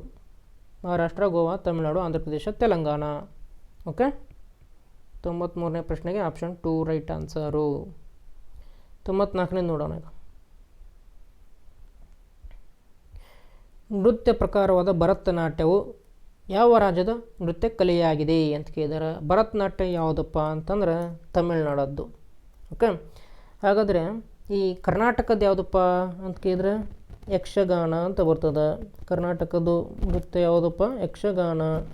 ಆಮೇಲೆ ಕೇರಳದ ಯಾವ್ದು ಬರ್ತದಪ್ಪ ಅಂದ್ರೆ ಕಥಕ್ಕಲಿ ಬರ್ತದೆ. ಕಥಕ್ಕಲಿ ಅನ್ನುವಂಥದ್ದು. ಓಕೆ. ಆಮೇಲೆ ಆಂಧ್ರ ಪ್ರದೇಶದ ಯಾವ್ದು ಬರ್ತದಪ್ಪ ಅಂದ್ರೆ ಕೂಚಿಪುಡಿ ಅನ್ನುವಂಥದ್ದು ಬರ್ತದೆ. ನೃತ್ಯ ಇವೆಲ್ಲ ಆಯಾ ರಾಜ್ಯದ ಫೇಮಸ್ ನೃತ್ಯಗಳಿವು. ಓಕೆ. ನೆಕ್ಸ್ಟ್ ನೋಡೋಣ. ವಂಶವೃಕ್ಷ ರಚನೆಯಲ್ಲಿ ಈ ಚಿಹ್ನೆಯನ್ನು, ಈ ಸಂಬಂಧವನ್ನು ಸೂಚಿಸುತ್ತದೆ ಅಂತ ಕೇಳಿದಾರೆ. ನೋಡಿರಿ, ವಂಶವೃಕ್ಷದಲ್ಲಿ ರೌಂಡ್ ಅಂತಿದ್ರೆ ಅದು ಹೆಣ್ಣನ್ನು ಸೂಚಿಸ್ತದೆ, ಸ್ತ್ರೀಲಿಂಗವನ್ನು ಸೂಚಿಸ್ತದೆ. ಸ್ಕ್ವೇರ್ ಅಂತಿದ್ರೆ ಅದು ಪುಲ್ಲಿಂಗವನ್ನು, ಗಂಡಸನ್ನು ಸೂಚಿಸ್ತದೆ. ಓಕೆ. ಸೊ ಇಲ್ಲಿ ಈ ಥರ ಮೇಲ್ಗಡೆ ಇದ್ದರೆ ಅದೊಂದು ನಮ್ಮ ಹಿಂದಿನ ಜನ್ರೇಷನನ್ನು ಸೂಚಿಸ್ತದೆ. ಹೌದಾ. ಸೊ ಇಲ್ಲಿ ನೋಡಿರಿ, ಇಲ್ಲಿ ಮೇಲ್ಗಡೆ ಇದೆ ಅಂದರೆ ಇದು ತಾಯಿಯನ್ನು ಸೂಚಿಸಬೇಕು. ಸೊ ತಾಯಿ ಅಂತಂದರೆ ಇಲ್ಲಿ ಒಂದೇದಿಲ್ಲಿ ಹೆಂಡತಿ ಮತ್ತು ಗಂಡ ಇದೆ, ರಾಂಗು. ಗಂಡ ಮತ್ತು ಹೆಂಡತಿ ಇದೆ, ಇದು ಸಹ ರಾಂಗು. ಇಲ್ಲಿ ನೋಡಿರಿ ತಂದೆ ಮತ್ತು ಮಗಳಿದೆ, ಇದು ಸಹ ರಾಂಗು. ಯಾಕಂದರೆ ಇಲ್ಲಿ ಎಲ್ಲಿ ತಾಯಿ ಅನ್ನುವಂಥದ್ದು ಬಂದೇ ಇಲ್ಲ. ಸೊ ರೈಟ್ ಆನ್ಸರು ತಾಯಿ ಅನ್ನುವಂಥದ್ದು ಬರ್ತದೆ. ಸೊ ಇಲ್ಲಿ ಕೆಳಗಡೆ ಜನ್ರೇಷನ್ ಬಂದಿದೆ ಒಂದು ಸಲ ಇಲ್ಲಿ. ಸೊ ಹಾಗಾಗಿ ಇದು ಚೌಕ್ ಅನ್ನುವಂಥದ್ದು ಪುಲ್ಲಿಂಗ, ಅದರಲ್ಲಿ ಮಗ ಅನ್ನುವಂಥದ್ದು ತೋರಿಸ್ತದೆ ಈ ಒಂದು ಸಂಬಂಧದಲ್ಲಿ. ಸೊ ಹಾಗಾಗಿ ರೈಟ್ ಆನ್ಸರ್ ಏನಪ್ಪ ಅಂತಂದ್ರೆ ತಾಯಿ ಮತ್ತು ಮಗ ಅನ್ನುವಂಥದ್ದು ಕರೆಕ್ಟ್ ಆಗ್ತದೆ. ಓಕೆ. ಇದು ಯಾವುದು ಒಂದು ಚಿತ್ರ ಅಂತಪ್ಪ ಅಂದ್ರೆ ಭರತನಾಟ್ಯದ ಚಿತ್ರ ಇದು. ತಮಿಳ್ನಾಡಲ್ಲಿ ಏನು ಡ್ಯಾನ್ಸ್ ಮಾಡ್ತಾರಲ್ಲ ಅದರದ್ದು ಭರತನಾಟ್ಯ. ಓಕೆ. ಮುಂದೆ ನೋಡೋಣ. ಇನ್ನು ನೋಡ್ರಿ, English ಮೀಡಿಯಮ್ದವ್ರು screenshot ಹೊಡ್ಕೊಳ್ಳಿ. An ಅನ್ಯೂಶುವಲಿ wide long valley in the lower Himalayas is called as Doon valley ಅಂತೆ. Okay. Next, identify the place with the highest rainfall ಯಾವುದಪ್ಪ in India? ಮೌನ್ಸನ್ Ramu. Next 93ನೇದಕ್ಕೆ ಯಾವುದಿತ್ತಪ್ಪ answer? 2ನೇ ಆಪ್ಷನ್ನ ಕರೆಕ್ಟು. ಮಹಾರಾಷ್ಟ್ರ, ಗೋವಾ, ತಮಿಳ್ನಾಡು, ಆಂಧ್ರ ಪ್ರದೇಶ ಆ್ಯಂಡ್ ತೆಲಂಗಾಣ ಅಂತೇಳಿ 93ನೇದು 2. ಆಮೇಲೆ 94ನೇದು Bharatanatyam one of the dance forms is the major dance form which ಸ್ಟೇಟ್ಪ ಅಂತಂದ್ರೆ ಭರತನಾಟ್ಯ ಯಾವುದಕ್ಕಿತ್ತು? ತಮಿಳ್ನಾಡಿಗಿತ್ತು. ಹೌದಾ. ತಮಿಳ್ನಾಡು. ಕರ್ನಾಟಕದ್ದು ಯಕ್ಷಗಾನ, ಕೇರಳದ್ದು ಕಥಕ್ಕಲಿ, ಆಮೇಲೆ Andhra ಪ್ರದೇಶದ್ದು Kuchipudi. So Bharatanatyam ತಮಿಳ್ನಾಡ್ದು. So ಇದು ರಿಲೇಷನ್ಶಿಪ್ಪು ಇದು ಏನಂತ ಹೇಳಿದೆ? ಮದರ್ ಆ್ಯಂಡ್ ಸನ್. ಹೌದಾ. ಇದು ರೌಂಡ್ ಆಗಿರೋದು ಇದು ಮದರನ್ನು ಸೂಚಿಸ್ತದೆ, ಇದು ಸ್ಕ್ವೇರ್ ಆಗಿರೋದು ಸನ್ನನ್ನು ಸೂಚಿಸುತ್ತದೆ. ಸೊ 95ನೇದು ಯಾವುದಪ್ಪ? 95ನೇದು ಮದರ್ ಆ್ಯಂಡ್ ಸನ್, ತಾಯಿ ಮತ್ತು ಮಗ ಅನ್ನುವಂಥದ್ದು. ಓಕೆ. ನೆಕ್ಸ್ಟ್ ನೋಡೋಣ. ಈ ಕೆಳಗಿನ ಚಿತ್ರದಲ್ಲಿ ಕೊಟ್ಟಿರುವ ನೃತ್ಯ ಪ್ರಕಾರವನ್ನು ಗುರುತಿಸಿರಿ ಅಂತ ಕೇಳಿದ್ದಾರೆ. ನೃತ್ಯ ಪ್ರಕಾರ ಯಾವುದಪ್ಪ ಇದರಲ್ಲಿ? ಓಕೆ, ಇದನ್ನು ನೋಡೇ ಇರ್ತೀರಿ ನೀವು. ಆಗಲೇ ಭರತನಾಟ್ಯ ತೋರಿಸಿದೆ, ಸೊ ಹಾಗಾಗಿ ಭರತನಾಟ್ಯದಂತೂ ಅಲ್ಲ. ಹೌದಾ? ಕಥಕ್ಕಳಿ ಕೂಚಿಪುಡಿನೂ ಅಲ್ಲ. ಸೊ ಇದರಲ್ಲಿ ರೈಟ್ ಆನ್ಸರ್ ಯಾವ್ದು ಬರ್ತದಪ್ಪ ಅಂದ್ರೆ ಯಕ್ಷಗಾನ ಅನ್ನುವಂಥದ್ದು ಬರ್ತದೆ. ಯಕ್ಷಗಾನ ಯಾವುದ್ರದ್ದು, ಯಾವ ರಾಜ್ಯದ್ದು ಇದು? ಯಕ್ಷಗಾನನ ನಮ್ಮ ಕರ್ನಾಟಕ ರಾಜ್ಯದ್ದು. ಓಕೆ, ಮುಂದಿನ ಪ್ರಶ್ನೆ ಹೋಗೋಣ. ಕರ್ನಾಟಕದಲ್ಲಿ ಜೀವ ವೈವಿಧ್ಯತೆಯಿಂದ ಕೂಡಿದ ಪಶ್ಚಿಮ ಘಟ್ಟದ ಅರಣ್ಯಗಳ ನಾಶವನ್ನು ತಡೆಗಟ್ಟಲು ಪಾಂಡುರಂಗ ಹೆಗಡೆರವರು ಪ್ರಾರಂಭಿಸಿದ ಚಳುವಳಿ ಯಾವುದು ಅಂತ ಕೇಳಿದಾರೆ. ಓಕೆ, ಯಾವುದಪ್ಪ ಚಳುವಳಿ ಅಂತಂದರೆ ಅಪ್ಪಿಕೋ ಚಳುವಳಿ ಅನ್ನುವಂಥದ್ದು. ಓಕೆ, ಅಪ್ಪಿಕೋ ಚಳುವಳಿ ಅನ್ನೋದನ್ನು ಪಾಂಡುರಂಗ ಹೆಗಡೆಯರವರು ಸ್ಟಾರ್ಟ್ ಮಾಡಿದರು. ಯಾವುದಪ್ಪ ಅಂತಂದರೆ ಪಶ್ಚಿಮ ಘಟ್ಟದ ಅರಣ್ಯವನ್ನು ಉಳಿಸಲಿಕ್ಕೆ ಅವರು ಅಪ್ಪಿಕೋ ಚಳವಳಿಯನ್ನು ಸ್ಟಾರ್ಟ್ ಮಾಡಿದರು. ಇದೆಲ್ಲಿದಪ್ಪ ಅಂತಂದ್ರೆ ಉತ್ತರ ಕನ್ನಡ ಜಿಲ್ಲೆಯಲ್ಲಿ ಇದೆ. ಹೌದಾ? ಆಮೇಲೆ ಈ ಚಿಪ್ಕೋ ಚಳವಳಿಯನ್ನು ಸ್ಟಾರ್ಟ್ ಮಾಡಿದವರು ಯಾರಪ್ಪ ಅಂತಂದ್ರೆ ಚಂಡಿ ಪ್ರಸಾದ್ ಭಟ್ ಮತ್ತು ಸುಂದರ್ಲಾಲ್ ಬಹುಗುಣ ಅನ್ನೋರು ಚಿಪ್ಕೋ ಚಳವಳಿನ ಸ್ಟಾರ್ಟ್ ಮಾಡಿದರು. ಆಮೇಲೆ ಈ ಜಂಗಲ್ ಬಚಾವೋ ಆಂದೋಲನವನ್ನು ಸ್ಟಾರ್ಟ್ ಮಾಡಿದವರು ಯಾರಪ್ಪ ಅಂದ್ರೆ ಶೈಲೇಂದ್ರ ಮಹತಾವ್ ಮತ್ತು ದೇವೇಂದ್ರ ಮಾಗಿ ಅನ್ನುವಂಥದ್ದವರು. ಇದು ಜಾರ್ಖಂಡ್ನಲ್ಲಿ ಅವರು ಸ್ಟಾರ್ಟ್ ಮಾಡಿದರು. ಓಕೆ, ಆಮೇಲೆ ಗೋಕಾಕ್ ಚಳುವಳಿ ಅಂತೂ ನಮ್ಮ ಕರ್ನಾಟಕದಲ್ಲೇ ಆಗಿದೆ. ಹೌದಾ? ನೆಕ್ಸ್ಟ್ ನೋಡೋಣ. 98ನೇದು, ಕೆಳಗಿನ ಚಿತ್ರದಲ್ಲಿರುವ ಗ್ರಾಮೀಣ ಸಾಹಸ ಕ್ರೀಡೆ ಗುರುತಿಸಿ. ಯಾವುದಪ್ಪ ಅಂತಂದ್ರೆ ಮಲ್ಲಗಂಬ ಇದು. ಓಕೆ, ಈ ಥರ ಕಂಬವನ್ನು ಉಪಯೋಗಿಸ್ಕೊಂಡು ಮಾಡುವಂತಹ ಒಂದು ಕ್ರೀಡೆ, ಅದು ಸಾಹಸ ಕ್ರೀಡೆ ಮಲ್ಲಗಂಬ. ಇಂಗ್ಲೀಷ್ ಮೀಡಿಯಮ್ದವ್ರು ನೋಡ್ಕೊಂಬಿಡ್ರಿ. ಇದು ಯಾವುದಕ್ಕೆ ಉದಾಹರಣೆಪ್ಪ? ಇದು ಚಿತ್ರದಲ್ಲಿ ಏನು ನೋಡಿದರೆ ನಿಮಗೆ ಯಕ್ಷಗಾನ ಅನ್ನೋಂಥದ್ದು. ಓಕೆ, ನೆಕ್ಸ್ಟು 97ನೇ ಪ್ರಶ್ನೆಗೆ ಅಪ್ಪಿಕೋ ಚಳವಳಿ ಅಂಥದ್ದು ಆನ್ಸರು. ಓಕೆ, ನೆಕ್ಸ್ಟು 98ನೇದು ಇದು ಮಲ್ಲಗಂಬ. 99ನೇ ಪ್ರಶ್ನೆ ನೋಡೋಣ. ಭೂಮಿಯನ್ನು 2 ಸಮಭಾಗಗಳಾಗಿ ವಿಂಗಡಿಸುವ ಕಾಲ್ಪನಿಕ ರೇಖೆ ಯಾವುದು ಅಂತ ಕೇಳಿದ್ದಾರೆ. ಓಕೆ, ಒಂದು ಡಯಾಗ್ರಾಮ್ ಇದೆ ನೋಡ್ರಿ ಇಲ್ಲಿ. ಈ ಥರ ಇದೊಂದು ಗ್ಲೋಬ್, ಇದು ಪೂರ್ತಿಯಾಗಿರುವಂಥ ಭೂಮಿ. ಸೊ ಇದನ್ನು 2 ಭಾಗಗಳಾಗಿ ವಿಂಗಡಿಸುವ ಕಾಲ್ಪನಿಕ ರೇಖೆ ಯಾವುದಪ್ಪ ಅಂತಂದ್ರೆ ಯಾವ್ದು ಹೇಳಿ? ಕಾಲ್ಪನಿಕ ರೇಖೆ ಯಾವುದಪ್ಪ ಅಂತಂದ್ರೆ ಭೂಮಧ್ಯ ರೇಖೆ ಅನ್ನುವಂಥದ್ದು ಏನು? ಭೂಮಿಯನ್ನು 2 ಭಾಗಗಳಾಗಿ ವಿಂಗಡಣೆ ಮಾಡುವಂಥದ್ದು ಇದು ಭೂಮಧ್ಯ ರೇಖೆ. ಓಕೆ, ಈ ಥರ ನೋಡ್ರಿ, ಇಲ್ಲಿದೆ ಇಕ್ವೇಟರ್ ಅನ್ನುವಂಥದ್ದು. ಭೂಮಿಯನ್ನು ಈ ಥರ 2 ಭಾಗಗಳಾಗಿ ಮಾಡುವಂಥ ಕಾಲ್ಪನಿಕ ರೇಖೆ ಯಾವುದಪ್ಪ ಅಂತಂದರೆ ಇಕ್ವೇಟರ್ ಅನ್ನುವಂಥದ್ದು, ಭೂಮಧ್ಯ ರೇಖೆ ಅಂಥೇಳಿ. ಓಕೆ, ಆಮೇಲೆ ಭಾರತ ದೇಶದಲ್ಲಿರುವ ಒಟ್ಟು ಕೇಂದ್ರಾಡಳಿತ ಪ್ರದೇಶಗಳ ಸಂಖ್ಯೆ ಅಂತೇಳಿ. ಈಗ ಒಂದು ಪ್ರಶ್ನೆಗೆ ಭಾಳಷ್ಟು ಕನ್ಫ್ಯೂಷನ್ಸ್ಗಳಿದ್ದಾವೆ. ಓಕೆ, ಯಾಕಪ್ಪ ಅಂತಂದ್ರೆ ಈಗ ಆ್ಯಕ್ಚುಲಿ ಇರೋದು ಎಷ್ಟಪ್ಪ ಅಂತಂದ್ರೆ 8 ಯೂನಿಯನ್ ಟೆರಿಟರೀಸ್ 8 ಇದ್ದಾವೆ. ಓಕೆ, ಆದರೆ ನಿಮ್ಮ ಟೆಕ್ಸ್ಟ್ ಬುಕ್ನಲ್ಲಿ ಏನು ಕೊಟ್ಟಿದ್ದಾರಪ್ಪ 9 ಅಂತ ಕೊಟ್ಟಿದ್ದಾರೆ. ಅದನ್ನು ನೋಡೋಣ. ಈಗ ಸ್ವಲ್ಪ ಎಕ್ಸ್ಪ್ಲನೇಷನ್ ನೋಡ್ಕೊಡ್ತೀನಿ ಇದ್ರ ಬಗ್ಗೆ ನೋಡೋಣ. ಇಲಾಖೆಯವರು ಯಾವ ಒಂದು ಆನ್ಸರನ್ನು ನಿಮಗೆ ಉತ್ತರವಾಗಿ ಕೊಡ್ತಾರಂತ ನೋಡೋಣ. ಆಮೇಲೆ ಇಲ್ಲಿ ಇದಕ್ಕೆ 99ನೇ ಪ್ರಶ್ನೆಗೆ ಇಕ್ವೇಟರ್ ಅನ್ನುವಂಥದ್ದು. ಆಮೇಲೆ 100ನೇ ಪ್ರಶ್ನೆಗೆ 8 ಯೂನಿಯನ್ ಟೆರಿಟರೀಸ್ ಇದಾವೆ ಸದ್ಯಕ್ಕೆ. ಹೆಂಗಂತ ನೋಡೋಣ. ಈಗ ನೋಡಿರಿ, ನಿಮ್ಮ ಟೆಕ್ಸ್ಟ್ ಬುಕ್ನಲ್ಲಿ ಏನು ಕೊಟ್ಟಿದ್ದಾರಪ್ಪ ಅಂತಂದ್ರೆ ಎಷ್ಟನೇ ಪೇಜ್ ನಂಬರ್ ಅಂದರೆ 124ನೇ ಪೇಜ್ ನಂಬರ್ ತೆಗೆದು ನೋಡಿರಿ. ಏನು ಕೊಟ್ಟಿದ್ದಾರಪ್ಪ ಅಂತಂದ್ರೆ ಭಾರತದ 9 ಕೇಂದ್ರಾಡಳಿತ ಪ್ರದೇಶಗಳೆಂದರೆ ಅಂತ ಕೊಟ್ಟಿದ್ದಾರೆ. ಇಲ್ಲಿ 9 ಅಂತ ಕೊಟ್ಟಿದ್ದಾರೆ. ಹೌದಾ? ಅವ್ರು ಯಾರ್ಯಾರು ಕೊಟ್ಟಿದ್ದಾರಪ್ಪ ಅಂತಂದ್ರೆ ಜಮ್ಮು ಮತ್ತು ಕಾಶ್ಮೀರ ಕೊಟ್ಟಿದ್ದಾರೆ, ಲಡಾಖ್, ದೆಹಲಿ, ದಿಯು ಆ್ಯಂಡ್ ದಮನ್, ದಾದ್ರಾ ನಗರ್ ಆ್ಯಂಡ್ ಹವೇಲಿ, ಆಮೇಲೆ ಚಂಡೀಗಢ, ಲಕ್ಷದ್ವೀಪ, ಪುದುಚೇರಿ, ಅಂಡಮಾನ್ ಮತ್ತು ನಿಕೋಬಾರ್ ದ್ವೀಪಗಳು ಅಂತ ಕೊಟ್ಟಿದ್ದಾರೆ. ಸೊ ಇವುಗಳಲ್ಲಿ ನಿಮ್ಮ ಟೆಕ್ಸ್ಟ್ ಬುಕ್ನಲ್ಲಿ ಕೊಟ್ಟಿರೋದು ಎಷ್ಟಪ್ಪ 9 ಅಂತ ಕೊಟ್ಟಿದ್ದಾರೆ. ಆದರೆ ಪ್ರೆಸೆಂಟ್ ಎಷ್ಟಿದಾವೆ ಅಂತ ನೋಡಿದ್ರೆ ನೋಡ್ರಿ, ದಾದ್ರಾ ಮತ್ತು ನಗರ್ ಹವೇಲಿ ಮತ್ತು ದಮನ್ ಮತ್ತು ದಿಯು ಭಾರತದ ಏಕೈಕ ಕೇಂದ್ರಾಡಳಿತ ಪ್ರದೇಶವೊಂದು ಪರಿಗಣಿಸಲಾಗುತ್ತದೆ ಅಂತ ಕೇಳಿದ್ದಾರೆ. ಅಂದ್ರೆ ಮೊದಲೇನಿತ್ತಪ್ಪ ಅಂತಂದ್ರೆ ಈ ದಾದ್ರಾ ಮತ್ತು ನಗರ್ ಹವೇಲಿ ಇದು ಬೇರೆ ಒಂದು ಕೇಂದ್ರಾಡಳಿತ ಪ್ರದೇಶ ಆಗಿತ್ತು. ಆಮೇಲೆ ಈ ದಮನ್ ಮತ್ತು ದಿಯು ಅನ್ನೋದು ಇದು ಸಹ ಒಂದು ಬೇರೆಯದ್ದು ಕೇಂದ್ರಾಡಳಿತ ಪ್ರದೇಶ ಆಗಿತ್ತು.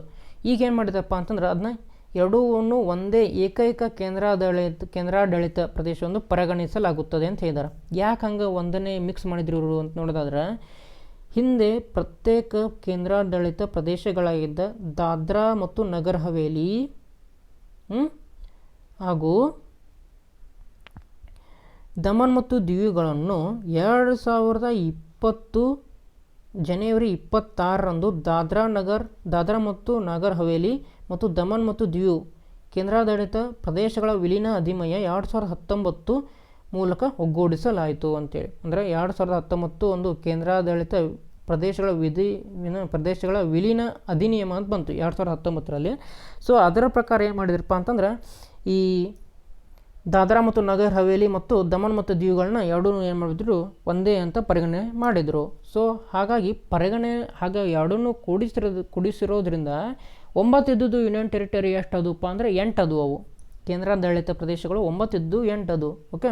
ಸೊ ಹಾಗಾಗಿ ಈ ಹೊಸ ಕೇಂದ್ರಾಡಳಿತ ಪ್ರದೇಶದ ರಾಜಧಾನಿಯನ್ನು ಯಾವ್ದು ಮಾಡಿದ್ರು ಅಂದ್ರೆ ದಮನ್ನನ್ನು ಮಾಡಿದರು. ಓಕೆ. ಹಾಗಾದರೆ ಈಗ 8 ಇರುವಂಥವು ಯಾವ್ಯಾವಪ್ಪ ಅಂತ ನೋಡಿದ್ರೆ union territories Andaman and Nicobar island ಇದೆ, ಚಂಡೀಗಢ ಇದೆ. ಓಕೆ. ಆಮೇಲೆ ಇಲ್ಲಿ ನೋಡ್ರಿ ದಾದ್ರಾ ಆ್ಯಂಡ್ ನಗರ್ ಹವೇಲಿ, ಆಮೇಲೆ ದಮನ್ ಆ್ಯಂಡ್ ದಿಯು ಇವನು ಎರಡನ್ನೂ ಕೂಡಿಸಿ ಒಂದೇ ಮಾಡಿದ್ರಾ, ಹೌದಾ. ಆಮೇಲೆ ಇಲ್ಲಿ ದಿಲ್ಲಿ ಅಂತ ಇದೆ, ಆಮೇಲೆ ಇಲ್ಲಿ ಲಡಾಖ್ ಇದೆ, ಲಕ್ಷದ್ವೀಪ ಇದೆ, ಜಮ್ಮು ಆ್ಯಂಡ್ ಕಾಶ್ಮೀರ ಇದೆ, ಪುದುಚೇರಿ ಇದೆ. ಸೊ ಟೋಟಲ್ ಎಷ್ಟಿದಾವೆ 8 ಆದವು ಈಗ. ಓಕೆ. ಸೊ ಈ ಒಂದು ಪ್ರಶ್ನೆಯ ಬಗ್ಗೆ ಸುಮಾರು ಅಷ್ಟು ಕನ್ಫ್ಯೂಷನ್ ಇದ್ದಾವೆ. ಓಕೆ. ಸೊ ಈ ಒಂದು ಪ್ರಶ್ನೆಗೆ ಇಲಾಖೆಯವರು ಯಾವುದು ಸರಿ ಉತ್ತರ ಕೊಡ್ತಾರೆ ನೋಡಬೇಕು. ಓಕೆ. ಸೊ ನನ್ನ ಪ್ರಕಾರ ಅಂದರೆ ಈ ಪ್ರೆಸೆಂಟ್ ಇರುವಂಥ ಪ್ರಕಾರ ಟೋಟಲ್ ಯೂನಿಯನ್ ಟೆರಿಟರಿ ಎಷ್ಟಿದಾವಪ್ಪ ಅಂತಂದರೆ 8 ಇದಾವೆ. ನೋಡೋಣ. ಓಕೆ. ಸೊ ನಾವು ಆಲ್ರೆಡಿ 100 ಪ್ರಶ್ನೆಗಳನ್ನು ಡಿಸ್ಕಸ್ ಮಾಡಿದ್ವಿ, ಹೌದಾ. ಸೊ ಹಾಗಾದರೆ ಇಲ್ಲಿವರೆಗೂ ನಿಮಗೆ ನನ್ನ ಒಂದು ಎಕ್ಸ್ಪ್ಲನೇಷನ್ನು ಅರ್ಥ ಆಗಿದ್ದರೆ ಈ ಒಂದು ವಿಡಿಯೋನ ಲೈಕ್ ಮಾಡಿ, ಶೇರ್ ಮಾಡಿ. ಹಾಗಾದರೆ ಆಮೇಲೆ ನಮ್ಮ ಚಾನಲ್ನ ಸಬ್ಸ್ಕ್ರೈಬ್ ಮಾಡ್ಕೊಳ್ಳಿ. ಯಾಕಪ್ಪ ಅಂತಂದರೆ ಇನ್ನೂ ಸಹ ಆದರ್ಶ ವಿದ್ಯಾಲಯ ಎಕ್ಸಾಮು ಮುಂದೆ ಬರೋದಿದೆ. ಸೊ ಆ ಒಂದು ಆದರ್ಶ ವಿದ್ಯಾಲಯ ಎಕ್ಸಾಮ್ಗೆ ಸಂಬಂಧಪಟ್ಟಂಥ ವಿಡಿಯೋಗಳನ್ನ ಇನ್ನು ಮುಂದೆ ನಾವು ಈ ಒಂದು ಚಾನಲಲ್ಲಿ ಅಪ್ಲೋಡ್ ಮಾಡ್ತಾ ಹೋಗ್ತೀವಿ. ಆಮೇಲೆ ನಿಮ್ಮ ಅಣ್ಣಂದಿರು ಅಥವಾ ಅಕ್ಕಂದಿರು ಯಾರಾದರೂ 6ನೇ ತರಗತಿ, 7ನೇ ತರಗತಿ, 8ನೇ ತರಗತಿ, 9ನೇ ತರಗತಿ ಅಥವಾ 10ನೇ ತರಗತಿಯಲ್ಲಿದ್ದರೆ ಅವ್ರಿಗೂ ಸಹ ನಾವು ಆಲ್ರೆಡಿ ನಮ್ಮ ವಿಡಿಯೋಗಳಲ್ಲಿ ಸುಮಾರಷ್ಟು 6ನೇ ತರಗತಿಗೆ ಸಂಬಂಧಪಟ್ಟಂತೆ, 7ನೇ ತರಗತಿಗೆ ಸಂಬಂಧಪಟ್ಟಂತೆ ಅದರ ಥಿಯರಿ ಕ್ಲಾಸನ್ನು ಮತ್ತು ಕಾನ್ಸೆಪ್ಟ್ಗಳನ್ನು, ಹಾಗೆ ಅದರ ಆ ಪಠ್ಯಕ್ಕೆ ಸಂಬಂಧಿಸಿದಂಥ ಪ್ರಶ್ನೋತ್ತರಗಳನ್ನು, MCQಗಳನ್ನ ಆಲ್ರೆಡಿ ಡಿಸ್ಕಸ್ ಮಾಡಿದ್ದೀವಿ. ಸೊ ಈ ಒಂದು ಏನು ನಾವು ಮಾಡಿರುವಂಥ ವಿಡಿಯೋಗಳು ಎಲ್ಲ ತರಹದಂತಹ ಸ್ಪರ್ಧಾತ್ಮಕ ಕಾಂಪಿಟೇಟಿವ್ ಎಕ್ಸಾಮ್ಗಳಿಗೆ ತುಂಬ ಹೆಲ್ಪ್ ಆಗುತ್ತೆ. ಸೊ ಹಾಗಾಗಿ ಈ ಒಂದು ವಿಡಿಯೋಗಳನ್ನ ನಿಮ್ಮ ಅಣ್ಣಂದಿರಿಗೆ, ಅಕ್ಕಂದಿರಿಗೆ ಸಹ ನೀವು ಶೇರ್ ಮಾಡಿ ಅಂತ ಹೇಳ್ತಾ ಈ ಒಂದು ವಿಡಿಯೋನ ಇಲ್ಲಿ ಎಂಡ್ ಮಾಡ್ತೇನೆ. ಮತ್ತೆ ಮುಂದಿನ ವಿಡಿಯೋದಲ್ಲಿ ಸಿಗೋಣ. ಜೈ ಹಿಂದ್.